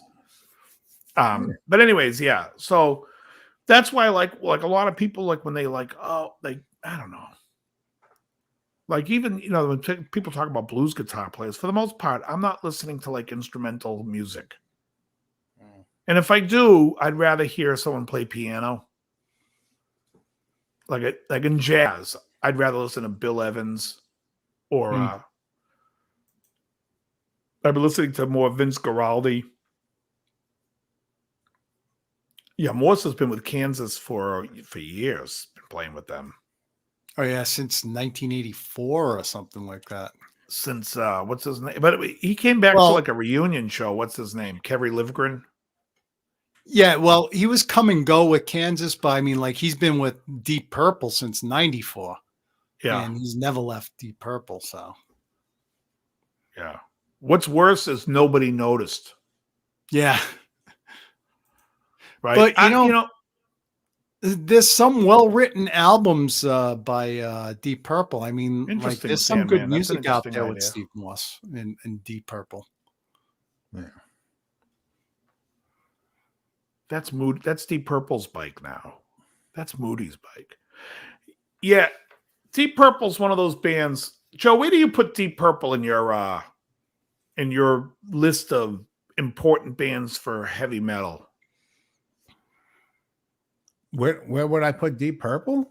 Yeah, just curious. Ooh, I always put whenever I'm listing like my favorite bands, they're up there with Zeppelin, the Who. Purple is? I love Deep Purple. Well, I would say early as Purple influence, they have to be in the top 10, but they be at like the end of the top 10 as an influence. I they're mean, in my I top like the 5. hits and stuff, but you know, it's I like Rainbow.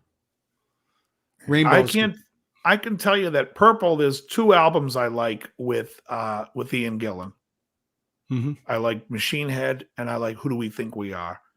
And I do like the 2 with Coverdale after that. Those are great. Stormbringer and Burn, great records. But there's so many albums they did. I was like, for me, it's like, how can I sit there and say there's 4 albums I named out of 400 they have?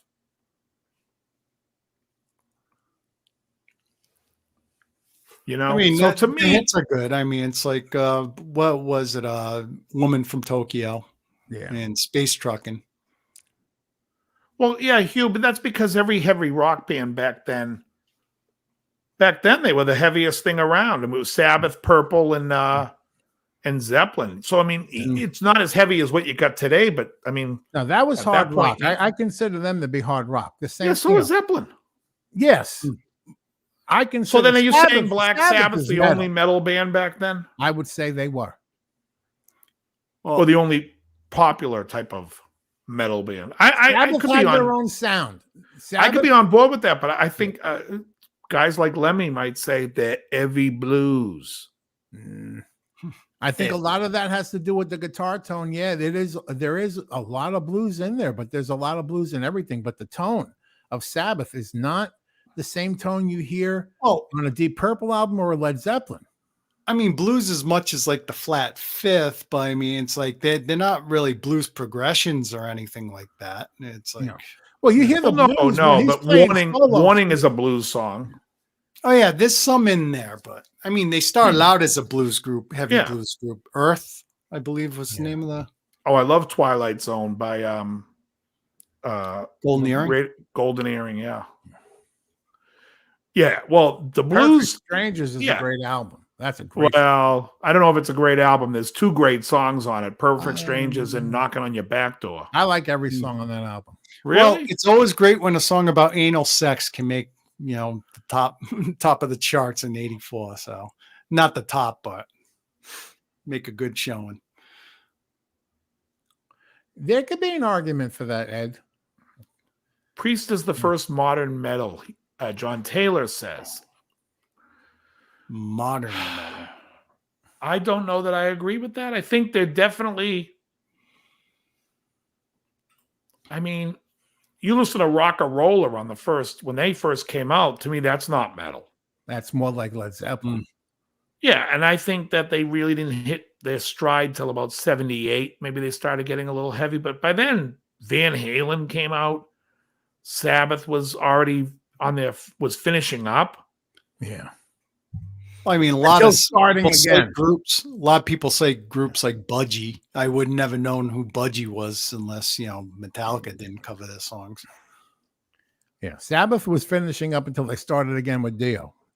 Oh, and then they were the best. Yeah, and then Heaven and Hell. Everyone thought Ozzy would have been dead, but then he met Randy, and that shit's fucking amazing. Here's a great question for you guys, and this is for everybody in the chat: the 1-2 punch. Heaven and Hell, Mob Rules, or Blizzard of Oz, Diary of a Madman. Which 2 albums had a bigger impact on you? You just asked me. You just literally came up to me and told me I have 2 children. Like you gave me Sophie's Choice. I know. Well, that's I why would have to make I would say I would have to mingle them and just say Heaven and Hell and Blizzard of Oz. I mean, like I just. That's interesting you say that because I would say if I could intermix them, I would say Heaven and Hell and Diary. Really? I think Diary is better than Blizzard. As far as Diary may be better, but what's more of an influence? Because you asked influence. I think the first time I heard Crazy Train, I'm like, what the fuck is this? Yeah. I mean, it sound. Well, first of all, we have to pick Sabbath. Sabbath with Dio. Those first 2 albums are Ozzy. However. Sabbath, okay, that's more of an influence. If you're going to go by influence, and that's the factor, you have to pick the first 2 Ozzies. Right. with Randy. But if you, that's a fucking, you fuck. It's a yourself hard with that. question. It really is a hard No. question because I think for me it might be the Sabbath with Dio, and I think about how like Falling Off the Edge of the World and Sign of the Southern Cross on Rob Rules really hit me, and how Neon Nights for me is my I was anthem just still to gonna this. mention But the highest tempo Sabbath song, I think. then when you hear the It's like- melodic stuff of Tonight by Ozzy, Oh, now I'm back out on the street, or You Can't Kill Rock and Roll, or Yeah. SATO. perfect album. yeah, that's Perfect. and you know, album. with Killing Neon it. Nights, I mean that was Or that was Believer. How that good was is Tony Believer? Iommi's shred fest, basically. I mean, that's as close to shredding that Tony Iommi ever got. But you know, the funny thing is when you boil it down, you're talking to each one has a main influence. You got Dio pulling one up, and you got Randy pulling one up. Yeah, but let me ask you this question, because I always hated the solo on "Turn Up the Night." To me, it just sounds like they recorded it and they put it in a blender with the wah thing, like fire. Yeah, you mentioned It's like what the hell is that going? before? Yeah, Of you course. mentioned that before. But what is on? Is there a deal? Is there an Ozzy song that wasn't great on either one of those albums? Is No Bone Movies No Bone the dog? Movies. No Bone Is that Movies, Not, I was just gonna it's say not No Bone terrible, Movies. but it wouldn't be. It would be. I would put that on a B side. You know, that's not. It's not Right? up to Is it a all the dog? other ones. Is Turn Up the Night I a better never- tune? The No Bone. And what's the worst song on the Dio albums? Is it Lady Evil? Lady Evil. No, I kind of like that one. If It's a you ever magical, go out to mystical- Witches, I feel like what was that The movie lyrics with might Witches, be- with Witches yeah. Mountain? What was that? Escape from Witch Mountain. It always reminds me of that Disney Yeah, Escape from Witch. with If Kim you Richards. ever go out to Witches Mountain, bring some popcorn and get snow caps. Because I'm I mean, 8 years there- old. there There's is an fucking off. Ozzy song with Randy that's not on either album. Was the song "You Said It All" was only on a B side, of like a single. That's a billion times better than No Bone Movies. I don't even know it. Oh, Steal Away the Night Lost for Randy's Jodie Foster. Randy's outro solo on that is fucking wild. Let me ask you this. Do you guys think the outros, the solo to Goodbye to Romance is a little too close to the solo in The Grand Illusion by Styx? Well, I got. I don't even know what you're talking about. I know the main solo in Goodbye Romance, but I'm trying to remember the outro solo to Goodbye to Romance. I know the middle solo, but I love Cocteau Cocteau Twins. Twins. I'm a huge Robin Guthrie fan, Hugh. You know that. Huge Cocteau Twins fan. yeah, I'd have to listen to it because right now I'm drawing a blank on the outro solo. I think the solo. Now, here's something that I would say. Did Randy subconsciously borrow that melody of the solo for The Grand Illusion? Because to me, they're very similar. Can you hum it? Ba-ba-na-na-na.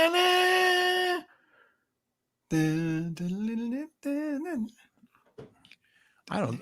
That's more like a. Wasn't that more the keyboard though? Yeah, I'm thinking On which? It was the keyboard. Randy, that Goodbye Randy was Romance. following. Oh, Yeah. they went in and backed it up and played along with it. It's the melodic thing that's going. No, he plays. Oh, somebody pulled. Well, I know the middle one is like That's that's the one.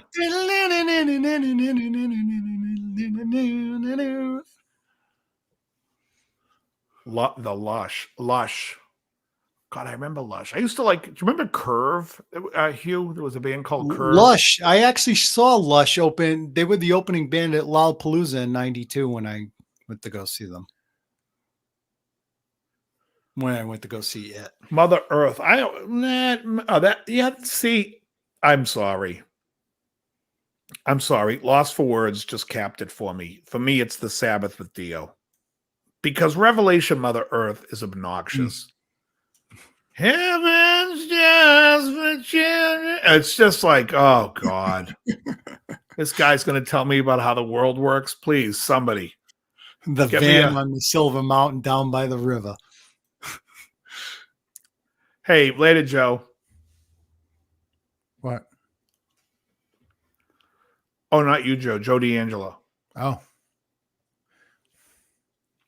I will say this: if you guys are not familiar with Cogtoad Twins, they're definitely I gotta give him a listen. the album. I would tell you this: My friends check listen out the to it. album "Treasure" when you go into bed, or I love Treasure, or the Pink Opaque, which is actually a combination of singles albums. It's all these singles. I love them. I think Robin Guthrie's a great player. Now, how about And I guys like Echo and the Bunnymen and Love 'em. all that stuff? I'd have to go and listen because, like I The said, I had a eponymous segment album of is the friends that best. listen to all that. I used to call it Conehead music, but it's like, Yeah, Echo and the Bunnymen's album from '87. Echo and the Bunnymen, I think, is a brilliant record with Lips Like Sugar and Bedbugs and Ballyhoo. I love that.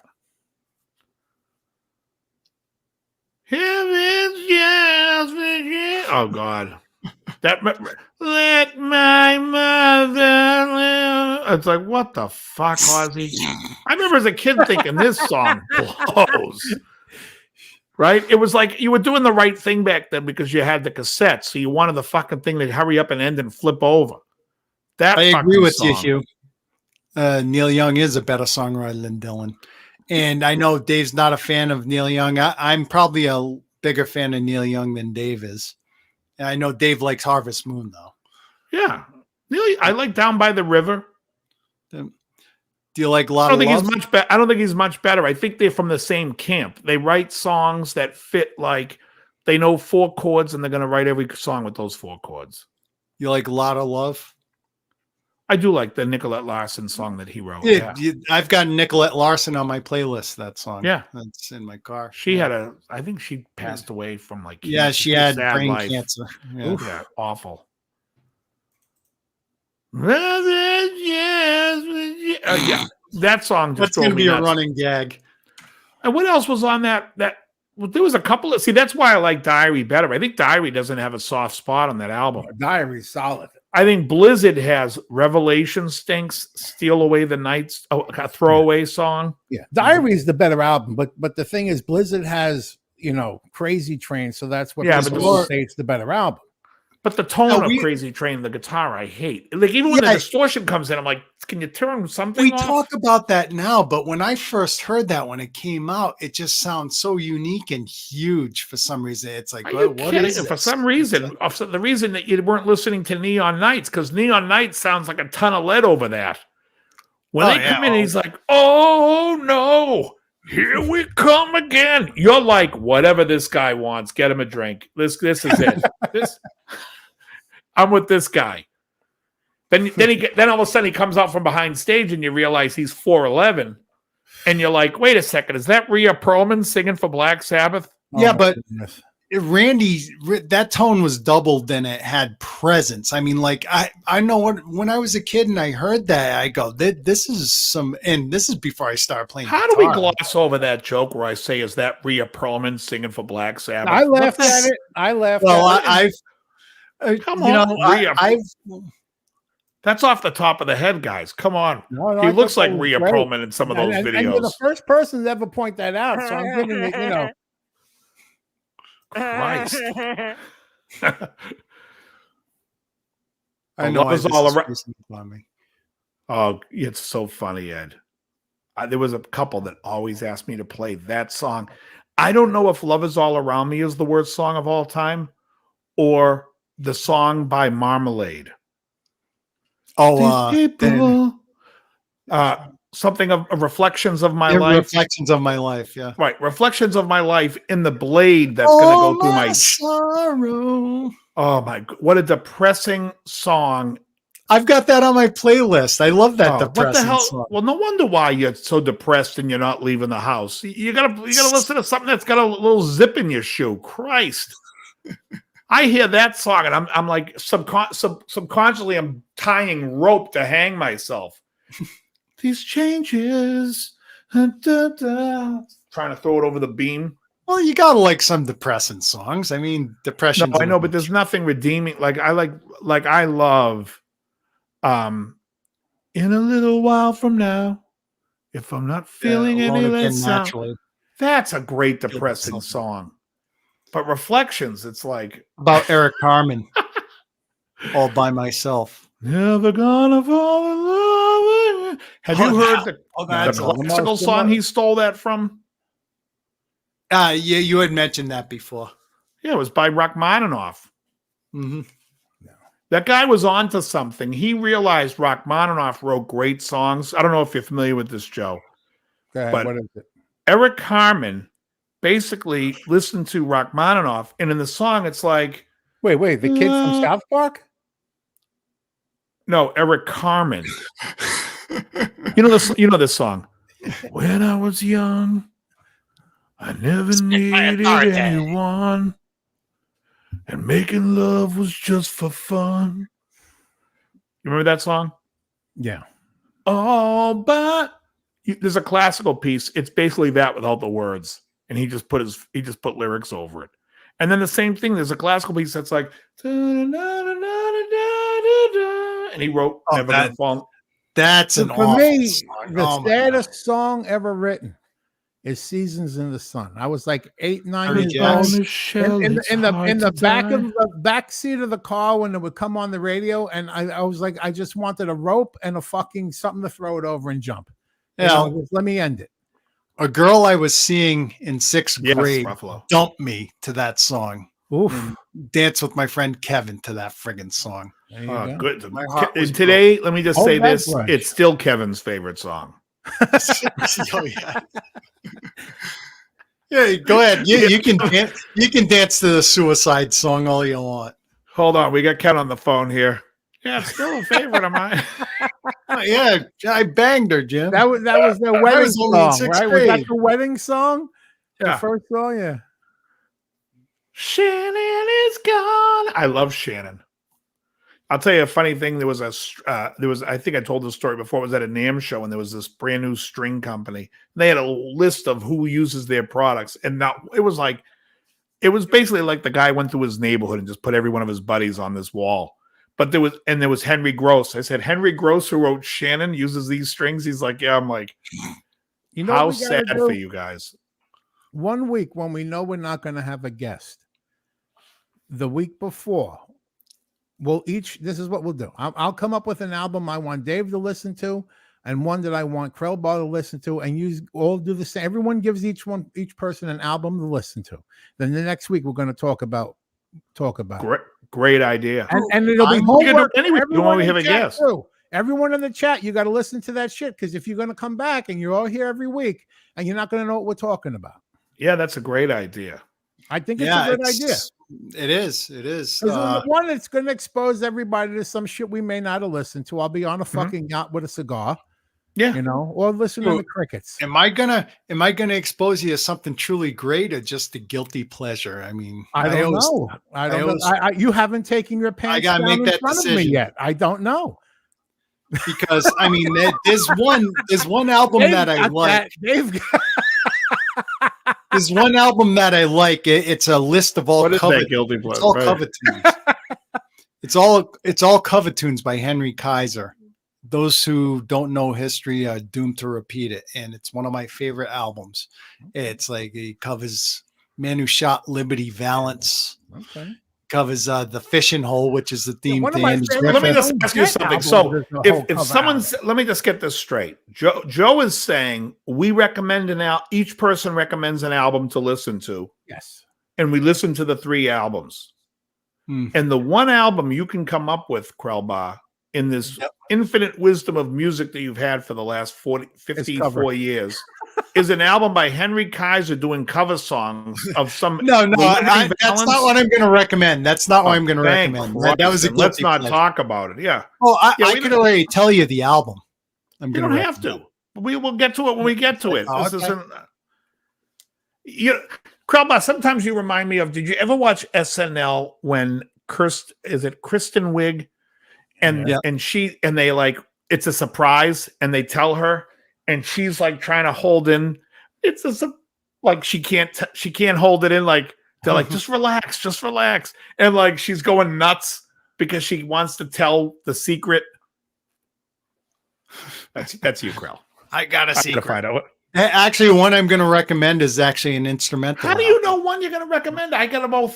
I could name 40 albums you guys don't know that you would be this is fucking great. Yeah, Dave's gonna make us listen to good. Well, shit. I'll go through the list. I'll try to see what I got. Yeah, I mean, I I mean, told the you last about time this I one. mentioned something, Dave thought he hadn't heard of it. It was in his collection of Wait, 100,000, what? and he sent me the fucking MP3s of it. Like shit.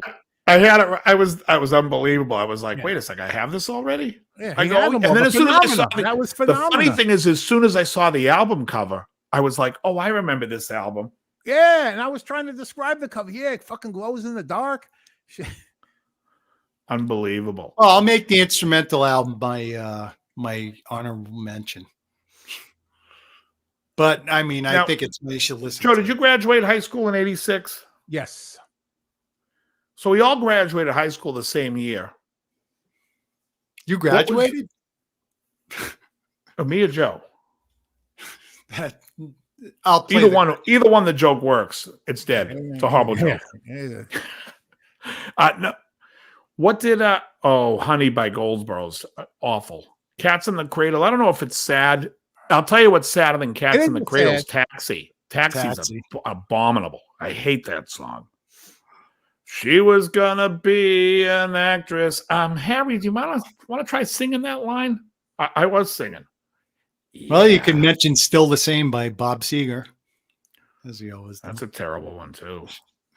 That song always bothered me. Taxi's the worst, though. Like, Still the Same for me, as much as I think it's a shitty song. I listened to that a million times before I heard Taxi once. Taxi's terrible. She was gonna be an actress. Oh, for the love of piss. Boots Randolph? I mean, there's so much great music. But here's what we should do. I love this idea. It should caveat with a genre. So, like, one week we say, guys, what's the album for next week? It's a metal album. The other two have to have not heard it. A rock album, fit it into a style so we're not all over the fucking... Because otherwise, I mean, I have a palette of 1 billion records that I can pick from. We'll iron it out. It's a good idea. We'll iron out the details. Yeah, but it doesn't have to be a week that there isn't somebody, because we can bring it up as like the last hour of a show. Okay. Yeah. And if anyone has any ideas of categories in the chat, feel free to type it in, folks. I think it's a great idea. I was bringing up 1986 because I don't know. Do you guys remember how? Absolutely, Hugh. Hugh loves bringing it in the. You mean you want in that thing, Hugh, or you asking to come in tonight? Bring him in. I'm going to go check Mikey, so you'll have someone to fill in my spot. Go ahead. Well, we got to know about Hugh's progress, because he's going to hike 5,000 miles in 4 days. Yeah. Hugh, by the way, I hope you don't mind, but Joe and I opened up a sport book based on your walk. The over-under is not looking hopeful. Yeah. Yeah, Hugh, of course you can do the thing. Yeah. Yeah, see, because Hugh has that very eclectic taste. I can't get anything past Hugh, and maybe once or twice, and he always gets shit past me. But yeah, for sure. Mighty Saxon. Well, what's that? Princess of the Universe? Well, no, about Princess of the Night. Oh shit, that would be. You just triggered something. That's a great idea, Krellbar. Let me see. Bye, Kimberly. Is Kimberly someone you know, Joe? Yeah. 1 week we'll have to do a thing where we make someone listen to an album we think is fucking awful, just to torture each other. That'll be 1 week. Albums we've bought that were awful that we still own. Oof. Be interesting. Metallica Black Album. Well, just to say, because I already did this to Krellbar, but Krellbar, you were introduced to Imperial Drag. Yes. And it's how great is that record? Oh yeah, because I had known Jellyfish. Right. And I just didn't know. I knew a few songs from Imperial Drag, just didn't know it until you mentioned it. Brilliant fucking record. Brilliant. And there's a lot like that. If you're gonna bring up a bad Metallica album, shit, Saint Anger has to be the top Saint one, Anger, right? Well, anything past Injustice for All is just total garbage. I can't listen to Metallica. I like Death Magnetic. I thought that was good. The production on that was friggin' awful. Well, it could have been Rick better, Rubin. Rick Rubin messed up that production. I mean, it's like it's just a fuzzy mess. I'm going to be getting a call soon from Sirius Satellite. I can't wait to lay into them about their fucking channels. Oof. Well, they sent me the most absurd bill, like that's going to be due, and I'm like, yeah, I'm not re-upping. Then what happens? They're going to lower it way down to what I always pay. This is the song and dance that Sirius likes to do. But you know what? They're irritating the piss out of me when on Ozzy's Boneyard, they're playing such garbage. Such garbage. I don't like. Why do I have to hear the same Metallica song all that? Why is Metallica on every 5 minutes? Yeah. It says hard rock, whatever. Yeah. I've never heard the Michael fucking Schenker group on that record, on that channel. Why not? Why am I not hearing at least On and On? On and On. Do you remember On and On, Joe? Yeah. By Michael Schenker group. What a fucking great. I'm not hearing anything off of Gary Moore's Corridors of Power. Gary Moore's don't take. They play plenty of Iron Maiden. I'm happy with the Iron Maiden. But I gotta hear fucking Rocket Queen. Come on, Guns N' Roses. And it's always the same one, right? And the Cult. What the fuck are you playing the Cult on Ozzy's Boneyard for? The song. I mean, I'm sorry, they're boring. It's boring. I gotta hear that for 4 minutes. Christ! And I only had Sirius for like 3 months. They should Lost for Words. They should hire me to DJ that channel. Man, that's classic right there. How out of touch are they when they got? First of all, I'm listening to Ozzy's Boneyard because, guys, we all have the same metal taste. Would you agree? Even everybody in the chat. Yeah.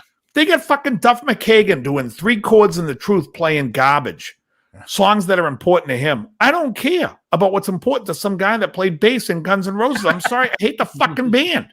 And then I got to hear the Marxist Radio Commandante, Tom Morello, telling me about songs he wants to hear. Tom, shut the fuck up. Shut the fuck up. Shut the fuck up. I didn't listen to teachers. Oh, I didn't listen to politicians. He is the biggest douche with a guitar around his neck. I cannot stomach. Get him off the fucking channel. Take everybody's wealth but mine. They go fuck yourself. Go fuck the guy. They post, some company that works with him posts Tom Morello's doing a master class on Facebook all the time. Read the comments on playing guitar, but read the comments. Everybody fucking hates the guy. Yeah. When the fuck are they going to wake the Christ up? Get him off this fucking channel. Every time you hear a Rage Against the Machine song or Audio Slave, when a new one came out, it's like, okay, what weird sound effect is he going to attempt this time for the solo?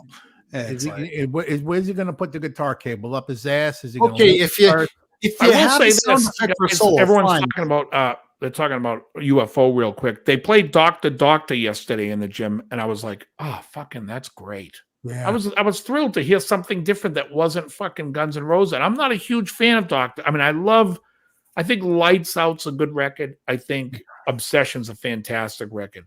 But I was thrilled to hear. What's that? Great. I love you. I was thrilled to hear Doctor in the gym because I know it's a longer shit. That's such like 60s, 70s hard rock, and then they went hard. They really progressed as a group. Yeah. I love Slipknot. I wish they played Slipknot on Ozzy's Boneyard. But the thing with Ozzy's Boneyard is they're trying to get like, I got to hear fucking Lemmy every 5 minutes. Listen, I want to hear the Ace of Spades. All right, I'll listen to the Iron Fist. Stop playing fucking Hellraiser. Stop it. Yeah. Because they stop playing rock and roll, whatever that fucking. I mean, it's not that good. This is when Joe mentions Orgasmatron. That's where I'm going. You know, right? But there's so much great metal and hard rock. Do you guys remember the band Kick-Axe?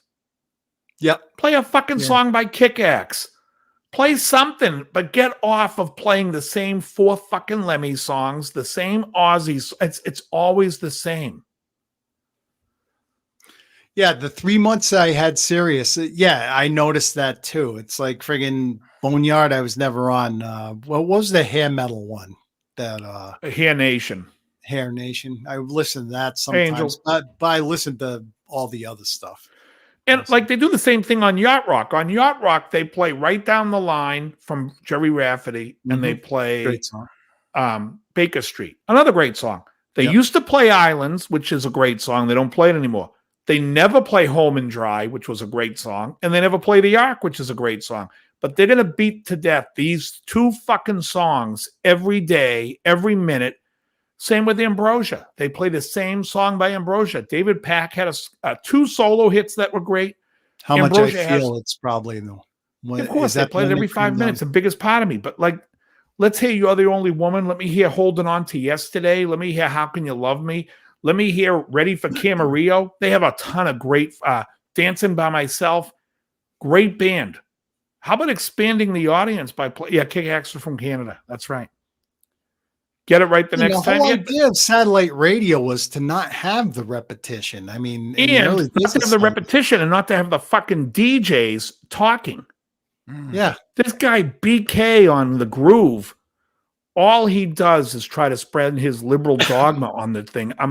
He's like talking about the vax and, oh, you really got to do it. And people, and he's talking over the song. I'm like, I'm going to fucking kill these guys. Why am I paying extra to get syringe? Why am I getting the same shit I get on terrestrial radio, but I'm paying a premium price for it? It doesn't make sense. It used to be there's no DJs. Now they can't get enough of hearing their voice. I got, what's the woman that, Nina Blackwood. Nina Blackwood's on Classic Rewind. And she's talking. I'm just like, would somebody give her a fucking cigarette already? Give her a lozenge. I can't imagine what she looks like now. She looked like she was going to be that. Yeah. The girl sounds like she needs a glass of water and a fucking Ludens. Can we help her out? A cancer throat. I'm listening to this. It's like, and then there's another. Go ahead. Yeah. Go ahead. No, they got another DJ named Meg Griffin. I'm like, am I the only one sitting there going, holy fuck? Am I the only one going, shut up, Meg? Every time she's on, that's all I do. Every time she's on, and I'm in the car, and it's like, I'm Meg Griffin. I'm like, shut up, Meg. She was old when I was a kid. I have no idea who she is other than Meg Griffin on Family Guy. Man. Yeah. Shut up, Meg. And then there's another one, Rachel Steele. So Rachel Steele's like, oh, and so-and-so is performing, like Ed Sheeran is performing live next week, and that's going to be really great.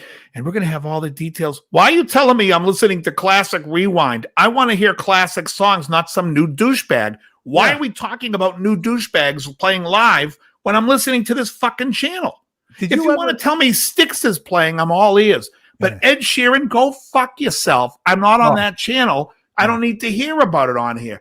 And they talk over the song while they're telling me about it. I'm like, and then here's the fucking real kicker that pisses me off. Today happened again. They play some live version of the song that I've never heard before. And I'm like, how is this Classic Rewind? I want to hear the original recording. Not, you know what they played today? U2 still haven't found what I'm looking for, with Bruce Springsteen singing. And all Bruce is doing is he's doing the same thing Joe Esposito does to Donna Summer in Heaven Knows. He's going, I have seen. He's just calling, responding Springsteen, and he's not even getting the words right. And I'm like, what fucking Twilight Zone episode am I in? I'm paying for this. I'm paying to make myself completely vomit. Thank you, Charlie F. Oh, I know. First of all, it's the worst song. Still haven't found what I'm looking for in With or Without You. When people tell me that Joshua Tree's U2's best album, I'm like, Those 2 songs alone knock it into 3rd place immediately, even without me putting a 1 and 2, which I happen to think is Octung Baby and the one and Unforgettable Fire.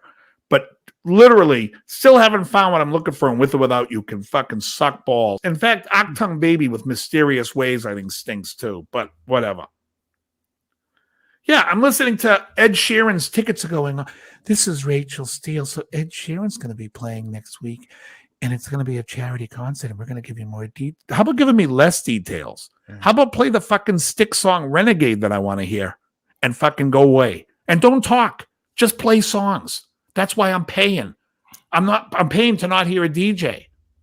Ed I want to Sheeran. ask, have you seen the movie Yesterday? I enjoyed it. Yeah, I enjoyed it, but who the hell anointed Ed Sheeran the best songwriter in the world before this guy brings up the Beatles tunes? Oh, but it's the greatest. What I love about it is it actually Ed Sheeran, and I don't know how smart or dumb he is. It's the dumbest thing he could have ever done is go in a movie and show how bad his music is next to the Beatles. Yeah, exactly. Right?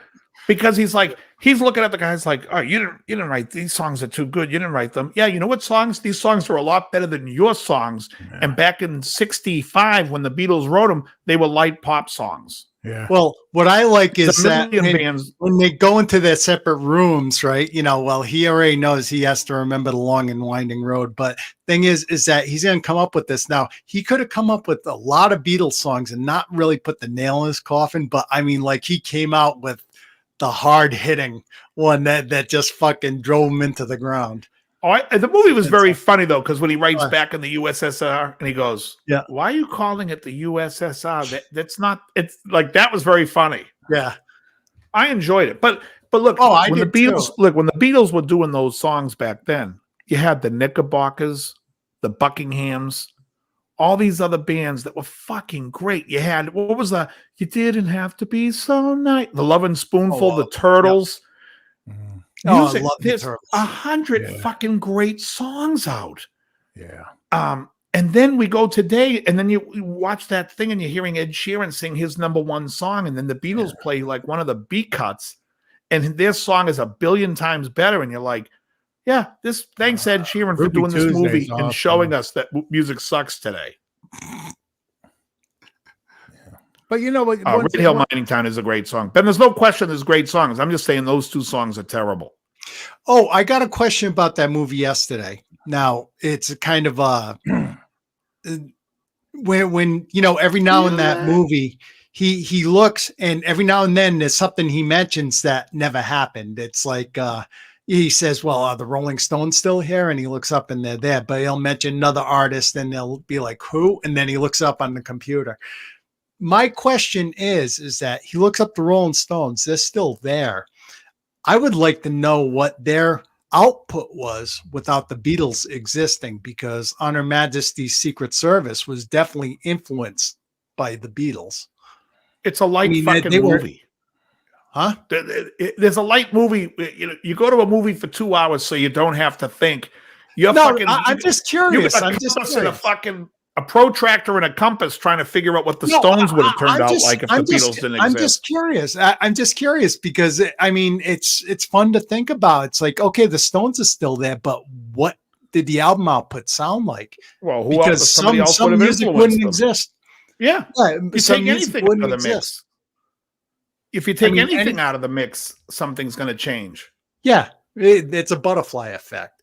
Yeah, but there's no way to ever prove it or see it happen. So therefore, to talk about it is as fun. No, as it just things you think about. It's like I don't mean to be really deep or anything. I just think it's amazing just to think about stuff like that. Well, tell me what was the big hit on Her Majesty's Secret Service? Oh God, I don't remember it being a great album. On it? I'm not a big Stones. Yeah, I'm not a big '60s Stones fan. I mean, I do like the stuff towards Street Fighting Man towards the end there, towards '69, but I like the '70s Stones personally. Mm-hmm. On here, what the hell's this?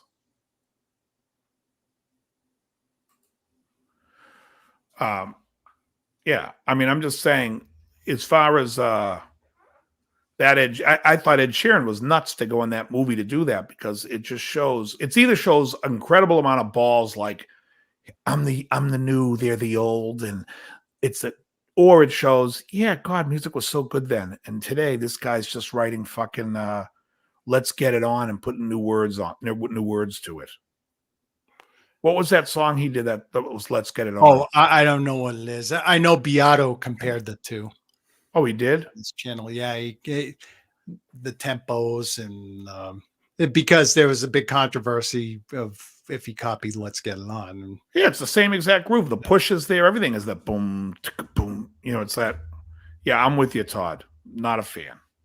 Not a fan. I'm not a fan of most music today just because I feel like zero. there's just no Zero texture to the music. chord. There's no harmony in the chords. And I mean, if there happens to be a good singer singing a decent song, it's so fucking overproduced or auto-tuned and sterile and friggin'. you know what's funny is like Todd Rundgren to me.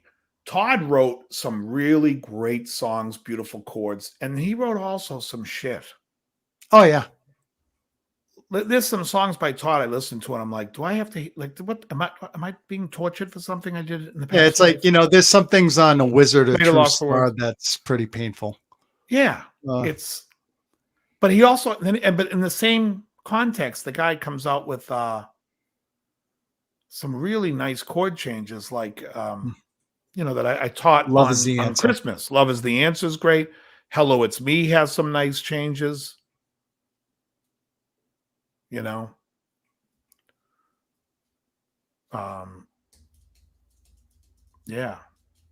I mean, you're just saying like Elton John, Billy Joel.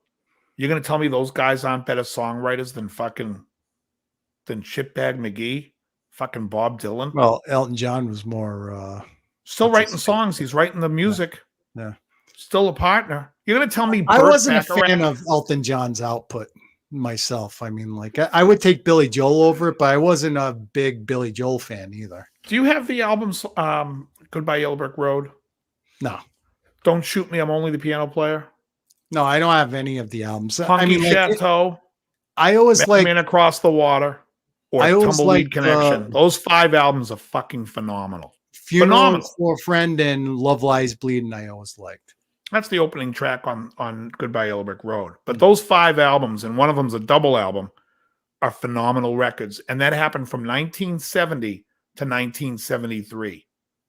I have to. Elton John wrote some. I guess I'm great- jaded by the whole crocodile rock crap and. Well, he's got a couple of Freedom. dingers in there, but for the most part, I mean, how great a song is Border Song's a great song. That's His actually duet with Kiki D.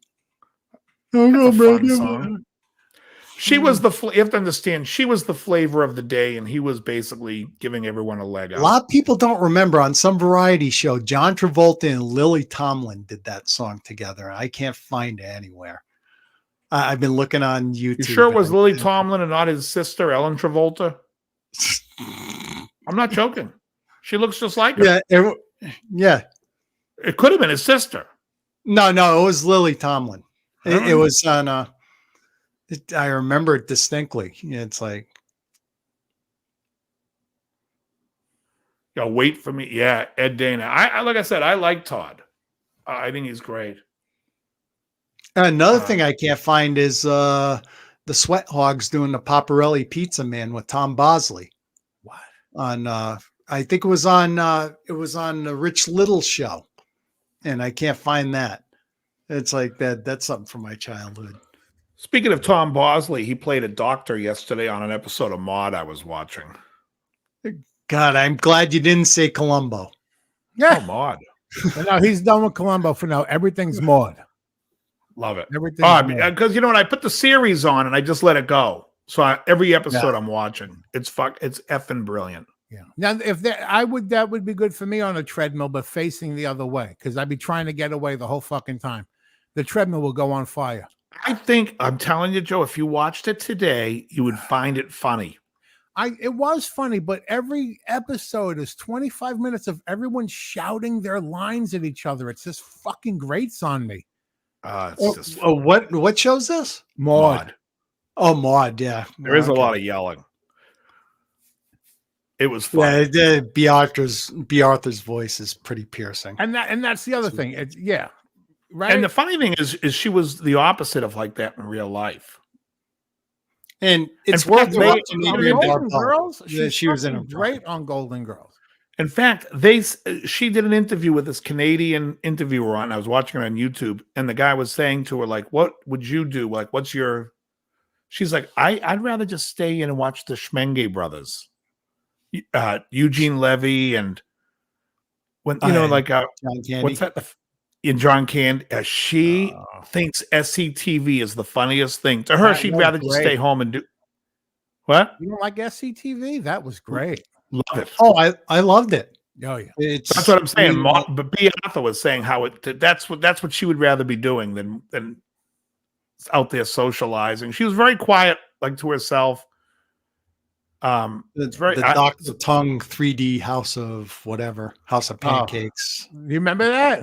Would you like to see my wad? Ooh, scary. Ooh, scary. One of my favorite bits was when Eugene Levy was Gino Vanelli singing "I Just Want to Stop," and every time he'd turn around to the camera, he would have more hair till he was the wolf. He was the wolf man by the end. Oh, that sounds so familiar. Oh, you can my look thing up on with YouTube. It's SCTV, there were two incarnations. There was the one that was on CBS that used to come on Sunday nights at like 12:30 in the morning. Oh, technically Monday morning. It used to watch, and then it graduated to I think NBC, and that was the second city that got really popular. But I like the old one too. What do you mean that was Second City? They're all it's SCTV.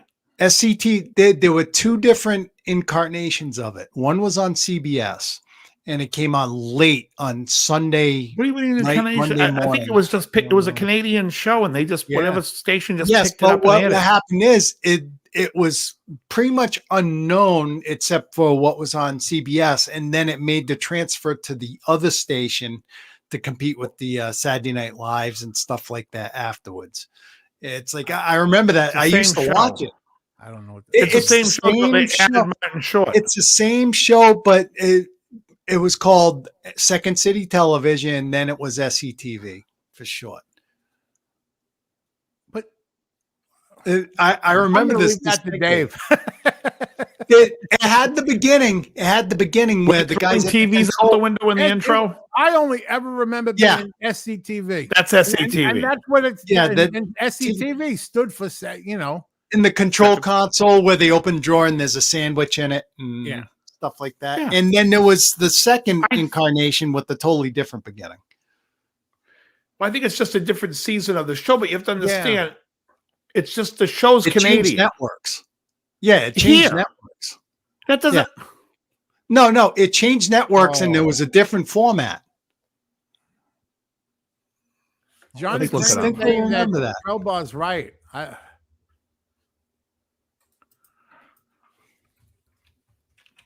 I only know the SCTV. All right, Okay, it started in 1976, right? And okay, hang on. Show create seasons 1 and 2, 76 to 79, season 3, 80 to 81, 4 and 5, 81. So it's gonna hang on. Yeah, 76, 79 was initially produced in 76 at the studios of Global Television Network in Toronto. Then blah, blah, blah, blah. These irregularly scheduled 26 episodes produced over a period of 15 months were considered one season for syndication purposes, blah, blah, blah. All original cast except Harold Ramis. Blah, blah, blah, blah, blah, blah, blah, blah. Let me just say, for the second season, SCTV became a weekly series on Global, seen in syndication throughout Canada and parts of the United States. Season 3, 80-81, show went on hiatus during the 79-80 season, but returned to production after Andrew Alexander and Charles Allard, owner of independent station, Albert struck a deal to produce, and O'Hara Ramis dropped out. Thomas promoted to head writer. This season of the show was seen in Canada on CBC and scattered markets in US and syndication. Seasons 4 and 5 in May 1981, NBC picked up SCTV in 90-minute format as a presumably inexpensive replacement for the canceled Friday music variety show, The Midnight Special. Okay. So, I mean, that there was a definite shift in format there. It changed. Well, they network, changed it, but the show changed 90 minutes, and it was a totally. The production was greater in 81 to 83. It was a totally different production.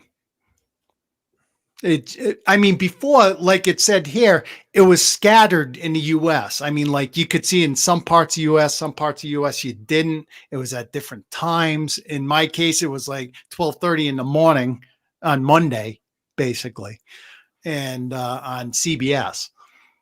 Another thing, it was probably 8 o'clock on fucking Tuesday or something. Believe me, I know. I was raised on TV. It did a much better job of bringing me up than my parents did. Oh my God.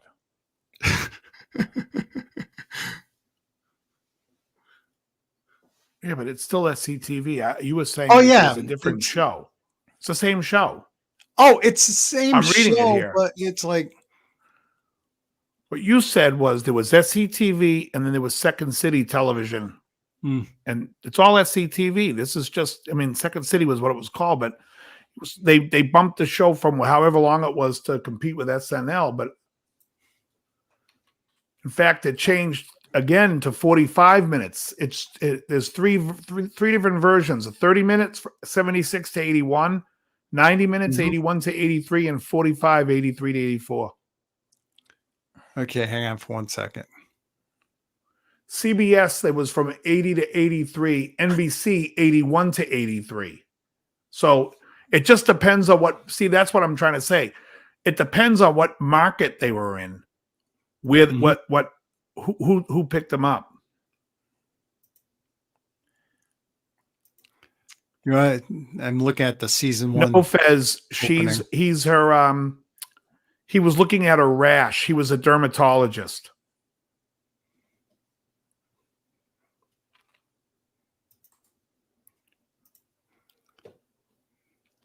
And when you compare the change when it went to NBC and the way they did things and the way they did the skits were totally different than the first incarnation of it. Yeah. It's like, I mean, there were carryovers like the Great White North and stuff like that. And I think Count Floyd was in the original too. Yeah, I don't know. Hold on, let me see if I can find. The best thing about having a mother that was European is that, like, if it wasn't a school night, I could stay up as late as I wanted. But, you know, Second City TV, I would kind of sneak in and watch on Sunday nights.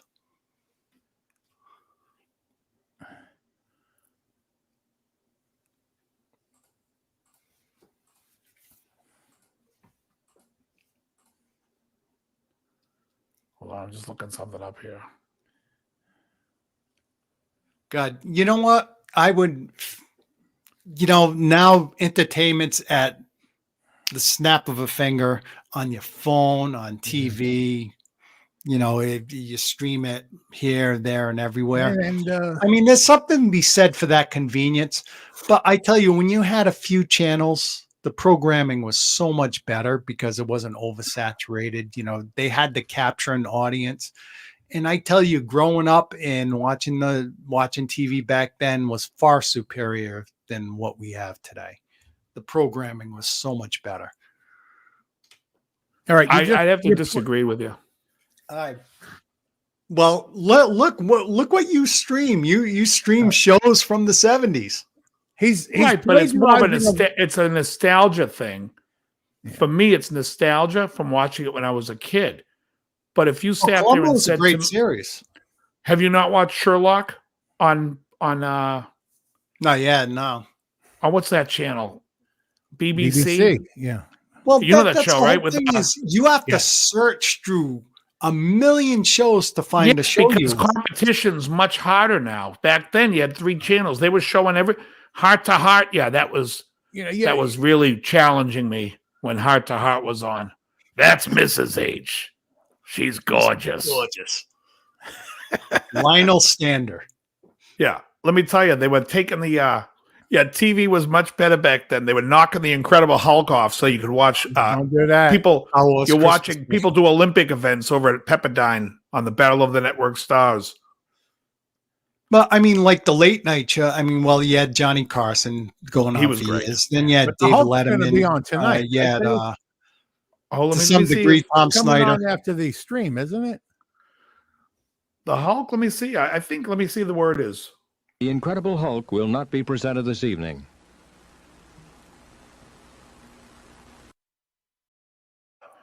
Oh, you know what though? There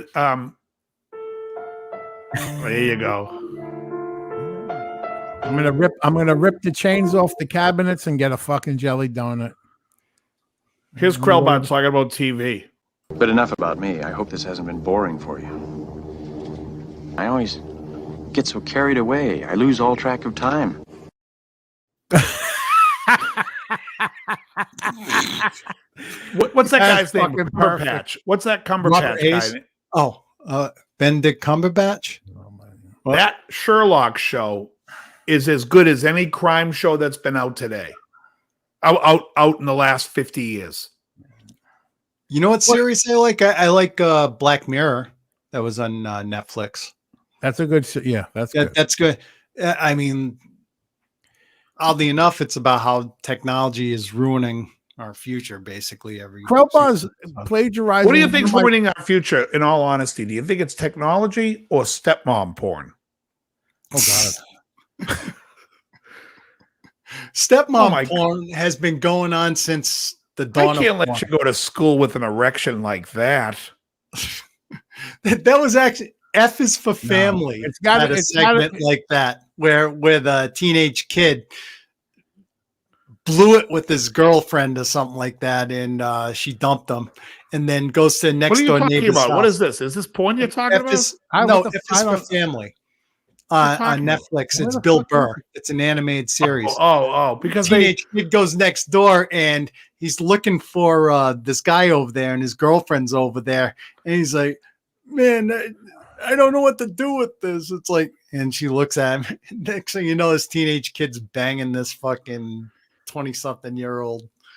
There's a YouTube channel where a guy does a video where his mom like is innocently saying things to him, and he's like, "What? You're trying to have," like, he makes it like a reference to like all the stepmom porn, and he's like, and she just looks at him like he's crazy.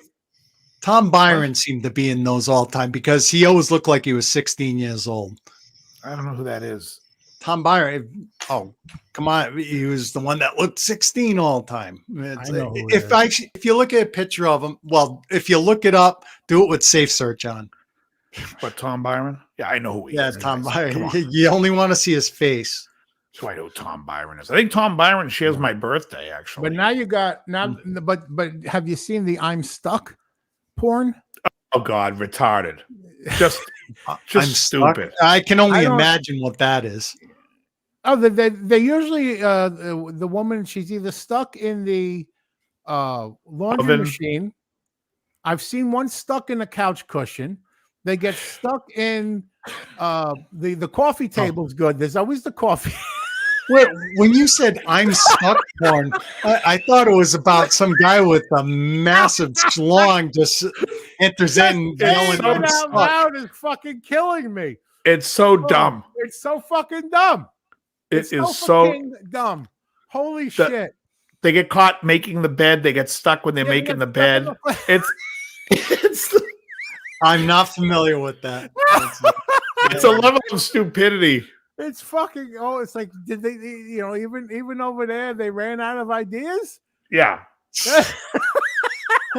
we can't just show you a naked couple anymore. People are so bored with it now. We have to come up with scenarios. They were in a boardroom. They're all sitting in a circle in a boardroom, right? And it's like, we gotta come up with ideas. And one guy says, "I don't know, I'm stuck." And then another guy goes, "That's it."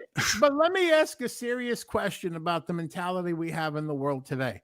How long before they have to run a disclaimer before one of those scenes saying, in real life, if you come across someone stuck, you can't fuck them? It's going to happen. It's so ridiculous. Don't now they're coming out with the Tide Pod container. How do they get that a How do they parent get threw. stuck in the dryer? The dryer, the whole. You see the.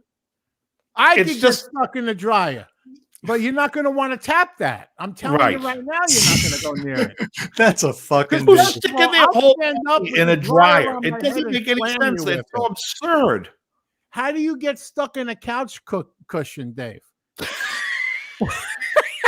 I mean, is the couch like a fucking Muppet and just started to chew on And you? it's always Corey Chase. This is Chase. Always. Right. Right? It's like You know. somehow they tie her into production. This is not going to be believable unless we get Corey Chase in here. Yeah. People are like, I what? got stuck. I got stuck in the coffee table. It kind of ended in a blow bang. How did that happen? And it's not even a normal blow bang. It ends up in an interracial blow bang. I'm gonna have to kind of look this up because it's The like I'm not stepmom familiar with the stuff, stuff. though. To me, I think the stepmom stuff is so Oh, my ridiculous. goodness. I just think the whole thing Well, is like I crazy. said, how- yeah, but why stepmom thing's hasn't been since the anyone- beginning of porn. Why hasn't anyone put the chocolate and the peanut butter yet with that? The stepmom's not stuck yet? Oh, no, they No. have. The stepmom, Oh, the the Corey stepmom Chase is got always the stuck. stuck stepmom. Yeah. Oh, that's true. You're right. Yeah. My Yeah. my hand stuck in the jar of pickles. Oh my And that's God. a scene. And Fucking go. That's the Oh. director. You put your hand in the And jar shoot of it. pickles, it gets stuck, and go. Action. Yeah, just ride it out. But the best is when they get stuck under the bunk bed and the one girl goes to get the other girl out and she gets stuck too. Now the stepbrother comes Oh. in. And the Josie stepmother comes always. in. You're right. Were these all a Jack Horner production? Oh my goodness. Oh, You're right. The folks. stepbrother comes in. Yeah. But how of does course. that unstuck somebody? How does sticking someone unstuck someone? How about when they get This- you know, stuck? this turned My out to be favorite the is they get greatest stuck thing under the ever. coffee table. It's like, what? Yeah. You can they're lift in the thing. coffee table. Yeah, they're always under the coffee table. It's like, what? This turned out to be the greatest show yet. I wish Ken was still here. Hugh Caldwell, I haven't seen it, but I always see it on, is it Netflix? I always see it advertised, Peaky Blinders. Not yet, I haven't Hugh. seen But it. apparently, I look like Cillian Murphy. Oh, is he in the show? Yeah. Does he get stuck? I was just about to- Hopefully not. I hope he doesn't get stuck. I've seen some scenes from that on YouTube, but I haven't watched the series yet. In the real world, if you're married and your wife gets stuck, you still can't keep going. Get some WD-40 first and have a consent form signed. Unless you married the Corey Chase. If your wife is Corey Snowball's saying, Chase, they're no. not really stuck, right? Well, you think they're that good of actors? There's not one thing touching them while they're leaning into the I know. Here's your The Incredible inspiration. Hulk, You're he stuck. can crawl in and out of that fucking washing machine, the dryer, without Right. even touching the rim of it. without touching. Don't touch the sides, and she's just hanging over, it going, "I'm stuck." And honestly, yeah. some of them that get stuck, I'm like, look, you're really fucked because I don't want to go near you. Some of them that get stuck, stay that way. Well, I mean, that's as bad as the classic is the pizza delivery guy. Yeah. And it's like that's been used a million times. And You sure? Yeah, and I think Tom Byron was a pizza delivery guy Again, with too. the Tom I think Tom Byron was 18 the last time you watched Porn Grill. You brought him up twice. It's like, well, Tom Byron's the thing not is, bringing up Tom Byron. as far as the produced porn and not the amateur stuff that's on the internet and stuff. As far Wait, as you come produced into porn, my house I and you stopped tell at me the that 80s. it's amateurs and not professional? You tell Wait a me minute, it's did you video call- and not film? Did you call Corey Yeah, Chase that's an pretty amateur? nice. That's Boogie Nights when he goes, Yeah, I you know. come into my home Boogie Nights And is you the greatest movie ever made. and you tell me that it's amateurs, not professionals? You tell me it's video and not film? Oh, I love it. That is a great fucking movie. You tell me instead of a girl on roller skates, it's a girl stuck in a dryer? Dick in a box. Oh yeah, big sausage pizza. Who the fuck came up with that idea? And there's always I the don't think that plumber excites and still, I though, gotta does it? lay some pipe or something like that. And, electrician, wow, you've got long wires or something like that. It was a fucking. I think Crowbar only watches porn directed by Jackie Treehorn. I don't know that reference. But... It's the Big Lebowski, the poor guy, the lumberjack one. Oh, okay. Christ, it's like, How did I miss that? Oh my goodness. hilarious. Yeah, as far as produced porn, I stop at the 80s, basically. And it's like, The last time you had an erection. yeah, probably. Hi, Joey. I got you on that one too. Even Henry Kaiser did the soundtrack. There is a movie, by the way, It's all called The Satisfiers of Alpha Blue. Yes, I watched it, and it's the People's Court music is being played through the whole thing. It's ridiculous. I saw. You I familiar saw with the Satisfiers of Alpha Blue? What year did that come out? That is a great title, though. What a great. Because the People's Court theme was an '80s one too, with Jamie Gillis. I think it was. I think Jamie Gillis is in it. I think Herschel Savage is in it. I'll tell you. Yep. That's one then. Yeah, and it's great. This woman is walking around with a clipboard, and like there's women that are satisfying men, and this woman walks up to another girl who's giving the man oral satisfaction, and she says, "You're using your hand. He didn't ask for cheater's head." That's my favorite line from the Satisfiers of Alpha. Well, what's the one with Mr. Bungle in it? That's where Mr. Bungle got its name from. Wanda Whips Wall Street. Veronica. Is that what it is? No, I'm just naming classics. Hugh Caldwell wants to know if Nina Hartley had the best butt. Back then, yes. As far as butt, yes, and she could. Hugh Caldwell should caveat that with, like, "I Barbara dare to ask."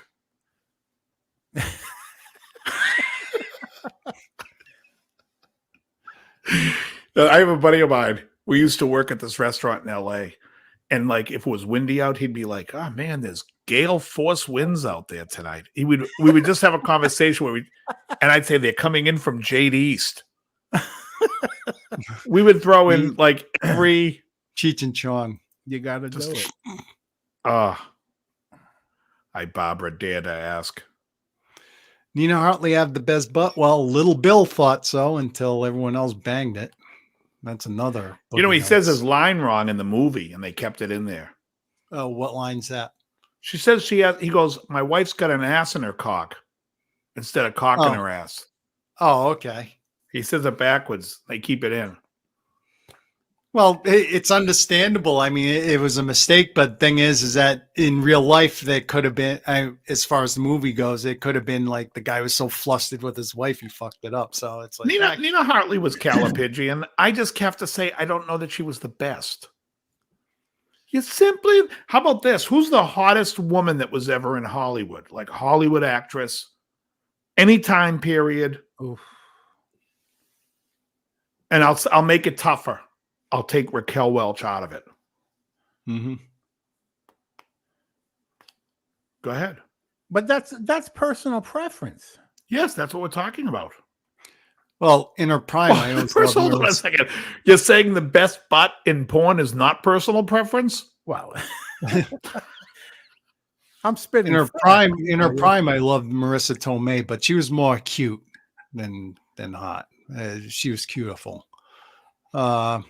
Beautiful. Yeah, cute and beautiful.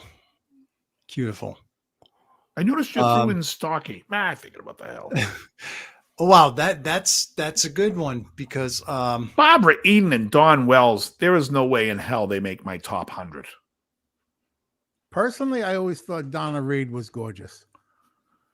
Donna Reed. Wow, you're going way back. He said Hollywood. What is Hollywood. wrong with you guys? Well, first of all, I'm talking you said about Hollywood, all time. not TV. All time. You know? Yeah, Well, you can say TV. Why TV's can't I say? But Donna Reed, she was in the Wonderful Life. Ursula Andress was hot. All Jane right, now we're Seymour. talking. There you go. Now you're talking. Jane Seymour. I'm naming. You're going to put Bond Jane girls. Seymour against Dawn Wells? Like, Dawn Wells doesn't belong. I mean, Dawn Wells, you could say, yeah, okay, you think she's cute, Jane but Seymour no. is solitaire and friggin' Yeah, she Live was and Let beautiful. Die. Oh God, Beautiful. she's to die for. You call Well says Betty White. Betty White look at Betty White was a cute woman. On her best day, She had nothing she's on not- B. Arthur. she's not right. She's not winning on Evan Seinfeld. Oh yeah, for Little Lupe. Ben Deo. I bring up used to see them Adrienne all Barbeau the is- You know what? Great in her Neither prime. of you know anything. It's Esther Roll. Just play the clip. Oh, she's the best. Hold on. Evan Seinfeld and Little Lupe used to always go to Little Tokyo, New Japan. And Goodness. oh, I loved it. Here's the hottest woman in Hollywood. You guys are all wrong. Damn.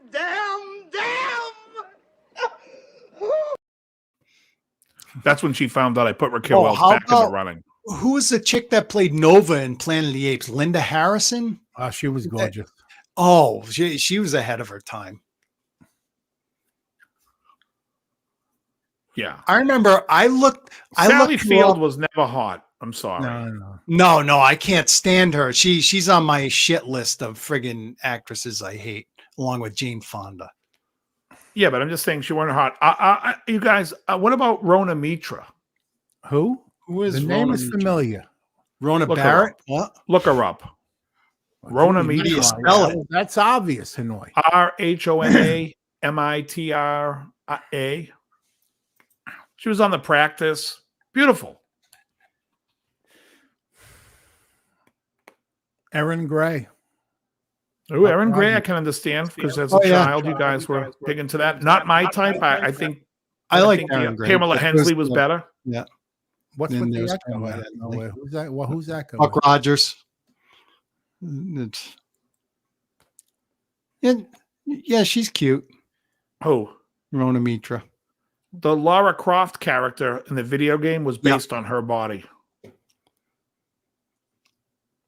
The Agreed the here. first game, the triangular one. I like Ed Dana says Audrey I like Hepburn Margot and- Robbie. I always like Margot Robbie. Yeah, Wolf of Wall Street when she's just She totally- is pretty. Margot Robbie. I mean, even when she played Tanya Harding and they kind of uglied her up a little, it's like still she made Tanya Harding look good, I guess, in that role. It's Someone like- said Tanya Roberts. I mean, Tanya Roberts was very attractive Oh, at you one know, yeah. point. wait a minute. Hold on. Linda Carter. Oh yeah.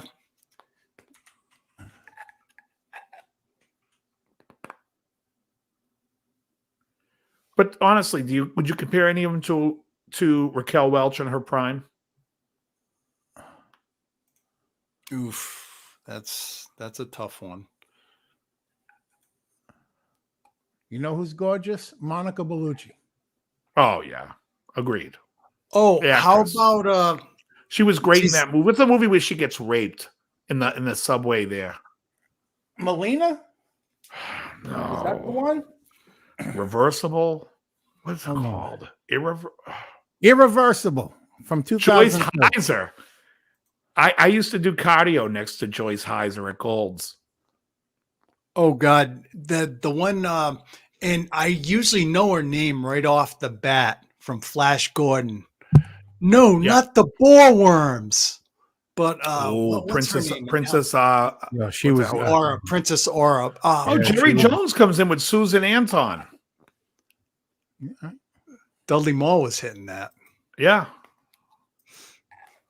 Oh god, what was her name? I gotta look. I'm ashamed. I have to look that Ed up. Dana in her prime, Sophia Loren was gorgeous. Agreed. Oh yeah.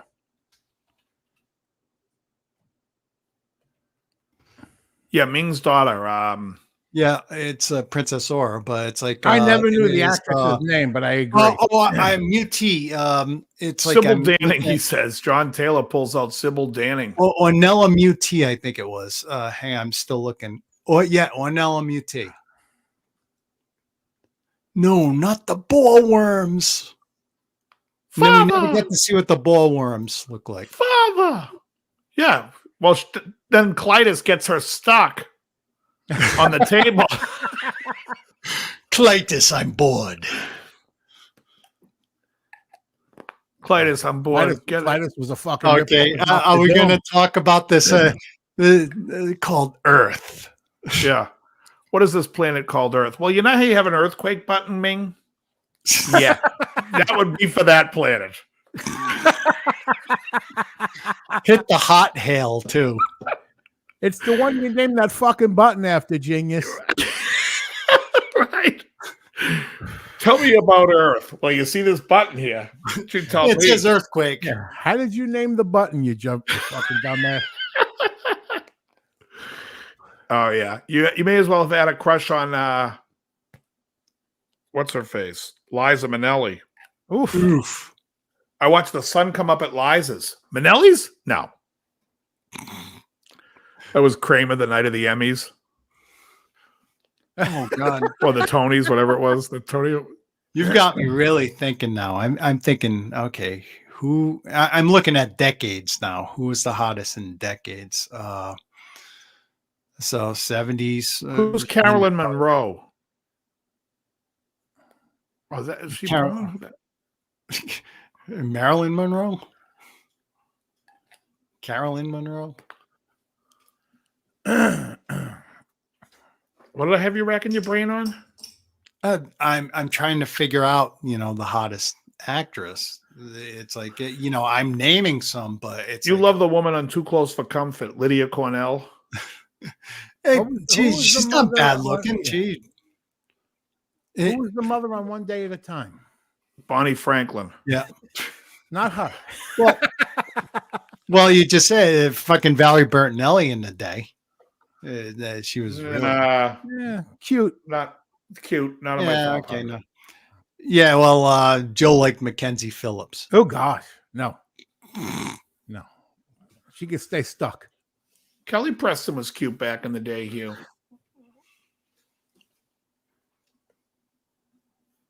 Yeah. I agree. It is hard to beat Raquel Welch. Raquel Welch in her prime. I'm talking about when she was like 1 million years BC. That's tough. Because Hollywood was never really, I don't think they really were with it with that much stuff. Yeah, she was boobalicious. Oh, Carolyn Monroe was a Bond girl. Roger Moore Bond girl. Who was that one? Barbie Benton. Oh, yeah. Barbie Benton was Oh, Hugh yeah. Hefner's girlfriend for a while. She was on an episode of Love Boat. Oh, One she's on it. episode. Yeah, Well, I remember Fantasy the one she Island. was on was when her husband, Bernie Coppell, doctor, friggin', I'm going to play a prank on my husband. Tell him he has a fucking life-threatening disease. And it's like, well, there goes your friggin' license, But then he starts running the test and he has to tell Barbie Benton. It's like, no, he actually has a friggin' serious problem. I remember that episode.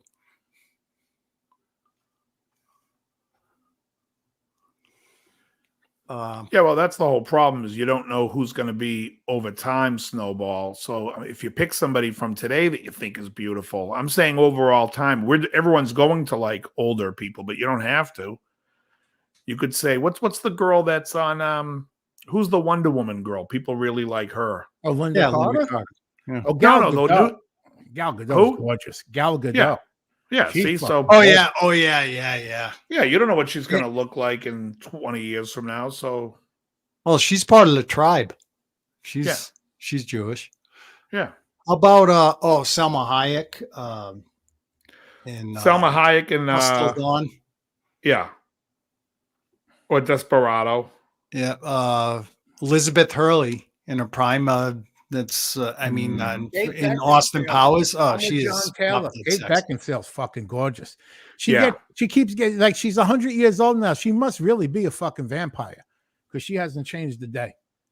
Fuck. Is she the one that's in those vampire movies? Yes, Underworld. Underworld. Yeah. Yeah. Yeah. Oh, yeah.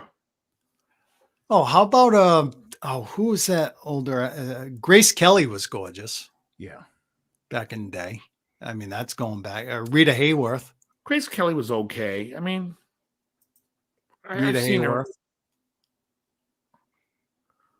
Look like Rita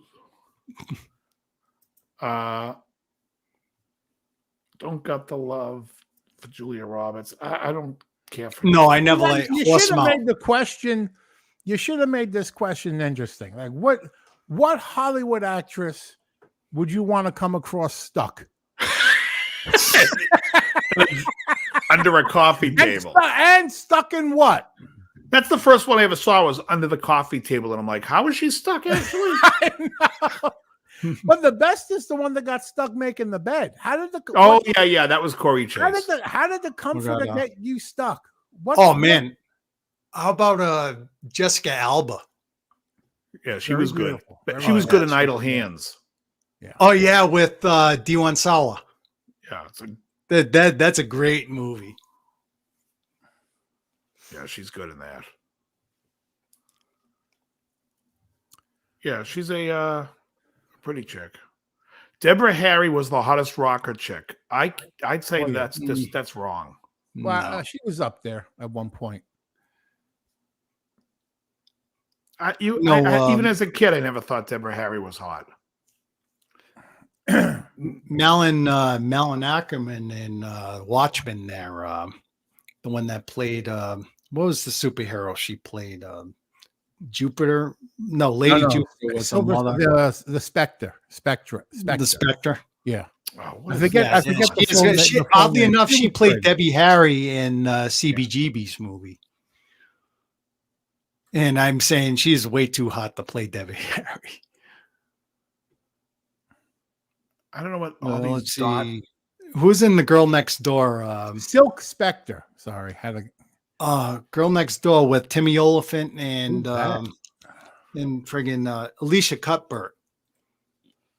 oh Not Amy Smart. What's the other girl's name? The blonde. She had that show. It's a blonde chick. Is it Ooh, Jessie you something? be careful. That there's a lot of hot ones now.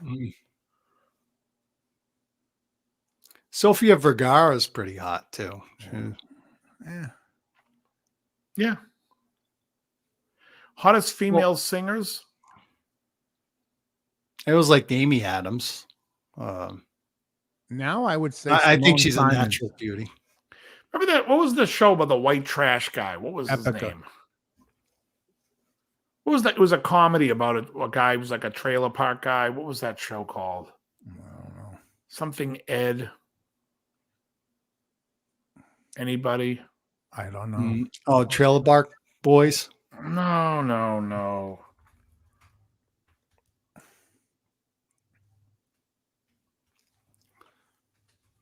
Was it that played a Boo Boo Kitty fuck in Jay and Silent Bob's Strike Back? She was in American Pie too.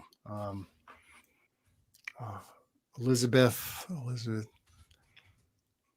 Shannon Elizabeth. Oh yeah, she was good in that. Oh yeah. And Johnny Depp's ex-wife Amber Heard is beautiful, but she's batshit crazy.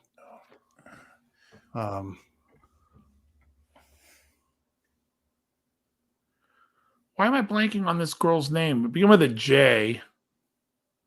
What was she in? Was it My Name? Oh, is it Earl? My Name is Earl. Was that a show? Oh yeah. I know the one that played his ex-wife. How's her name? Oh, Jamie yeah, Presley. Yeah. Oh, did she? And yeah, I agree. She was pretty tight too. Yeah. I mean, There her you go, butt- John Taylor. Thank you. The Hee Haw chicks, Lisa Marie, whatever her name was.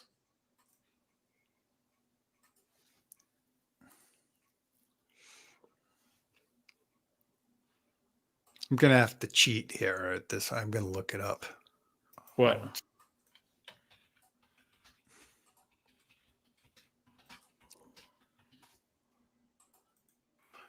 Let's see. Sexiest actresses of all time. You know, Bridget Bardot in her heyday was very beautiful, but you know, it's like she didn't age well. Sophie Loren. Oh, Catherine Zeta-Jones. She was beautiful. Oh Yeah. yeah. This list has Elizabeth Taylor too, and she was beautiful when she was younger. Oh, Jacqueline Bisset was hot when she was younger. They're all hot when they're younger. And Margaret. Oh, yeah. What was Denise Richards, Snowball?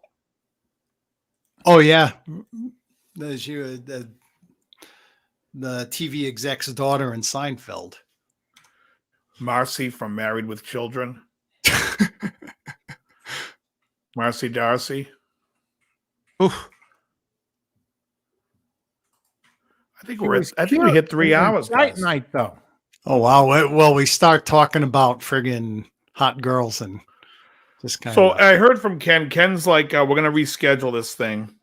He's probably going to be on. Let me just take a look at my calendar. I think next week we have. I got to call him tomorrow. The pedal guy from Copper Sound Pedals. What does he And pedal? then the Copper Sound Pedals. And then the week after that, we have Howie Simon on. Oh, cool. So it looks like How we better have them guitars ready to get plugged in. It looks like I'm going to try to get Ken on for the 30th.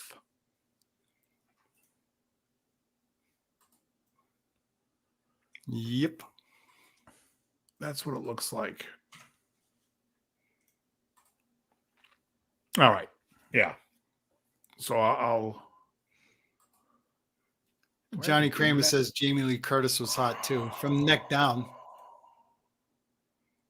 Are you saying she's a butterface? Jamie Lee Curtis. Hey, yeah, she was somewhat of a butterface. Ellen DeGeneres? Dave, do a crank amp tempo. Here's what my amp sounds like.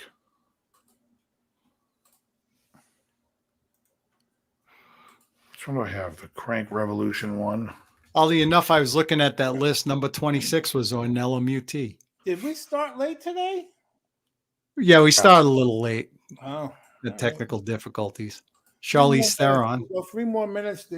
Yeah, Charlize, she's still beautiful. But the Hey, good Dana, thing here about you her is go. like- go ahead. Oh, Diana Rigg. Angie Dickinson. The actress who played Princess Ardala in the first season of Buck Rogers. Yeah, Patricia, Yeah, that was- Pamela Hensley. Yeah, Pamela Yeah, Hensley. Yeah. She was hot. She was beautiful.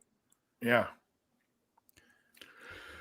All right, so everybody, now let's just recap what we got Bo going Derek. on. Next week we have Alex from Copper Sound. Week after that we have Howie Simon, and then to finish off the month we have Ken Haas and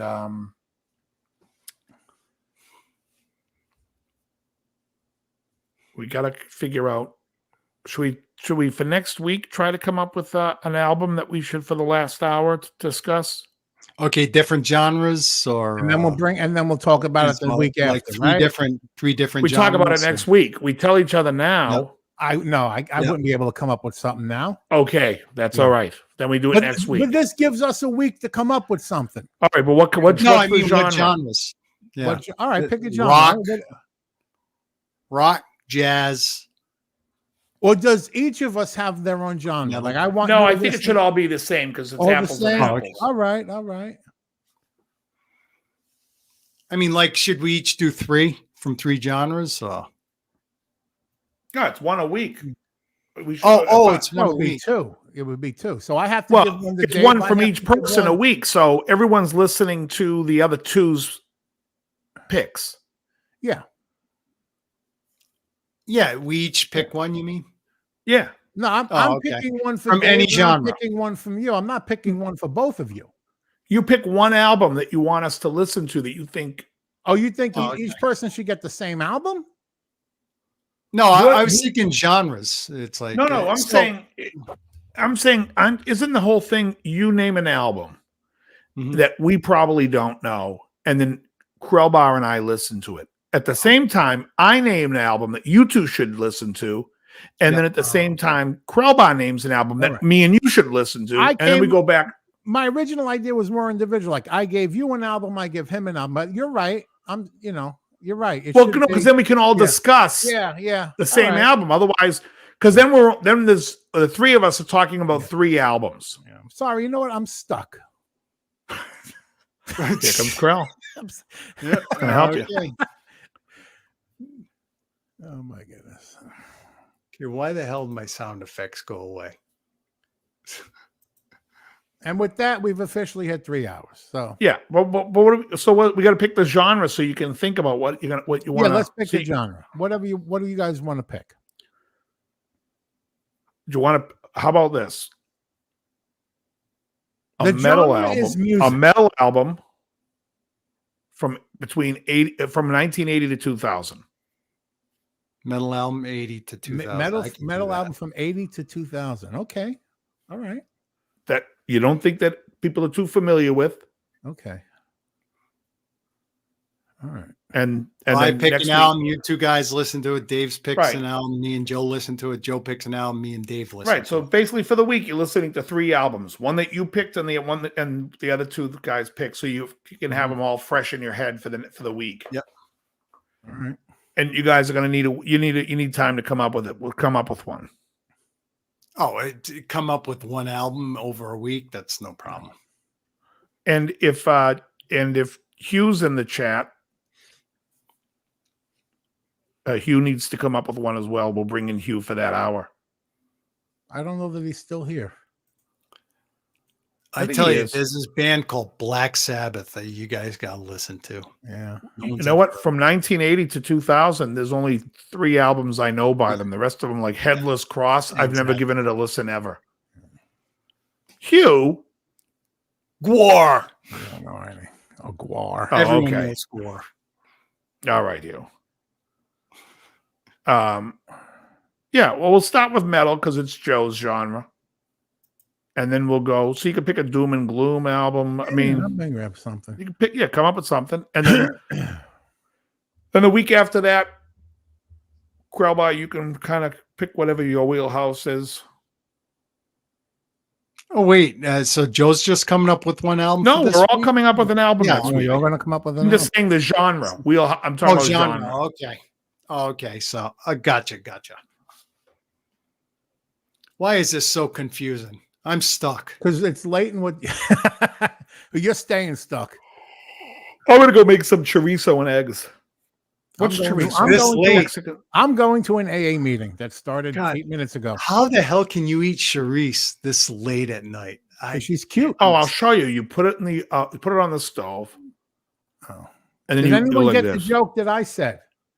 Well, here What'd you it is. say? 8 minutes I late? said, no, I said because she's cute. He wanted to know how you could eat chorizo this late at night. I said, Oh, she's right. cute. That's an East Coast thing to say chorizo instead of chorizo. And there goes Michael.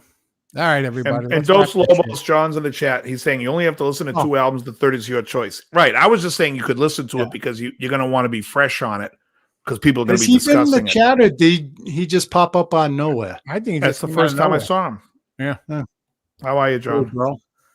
All righty. All right, everyone. We're going to call it a night. Joe has to go to a meeting. And then And work tomorrow. we'll see. I have a lesson coming out tomorrow morning. And that's On that. how to get stuck. Yeah. Right. Yeah, don't get Uh, stuck unless you want to. Yeah. All right.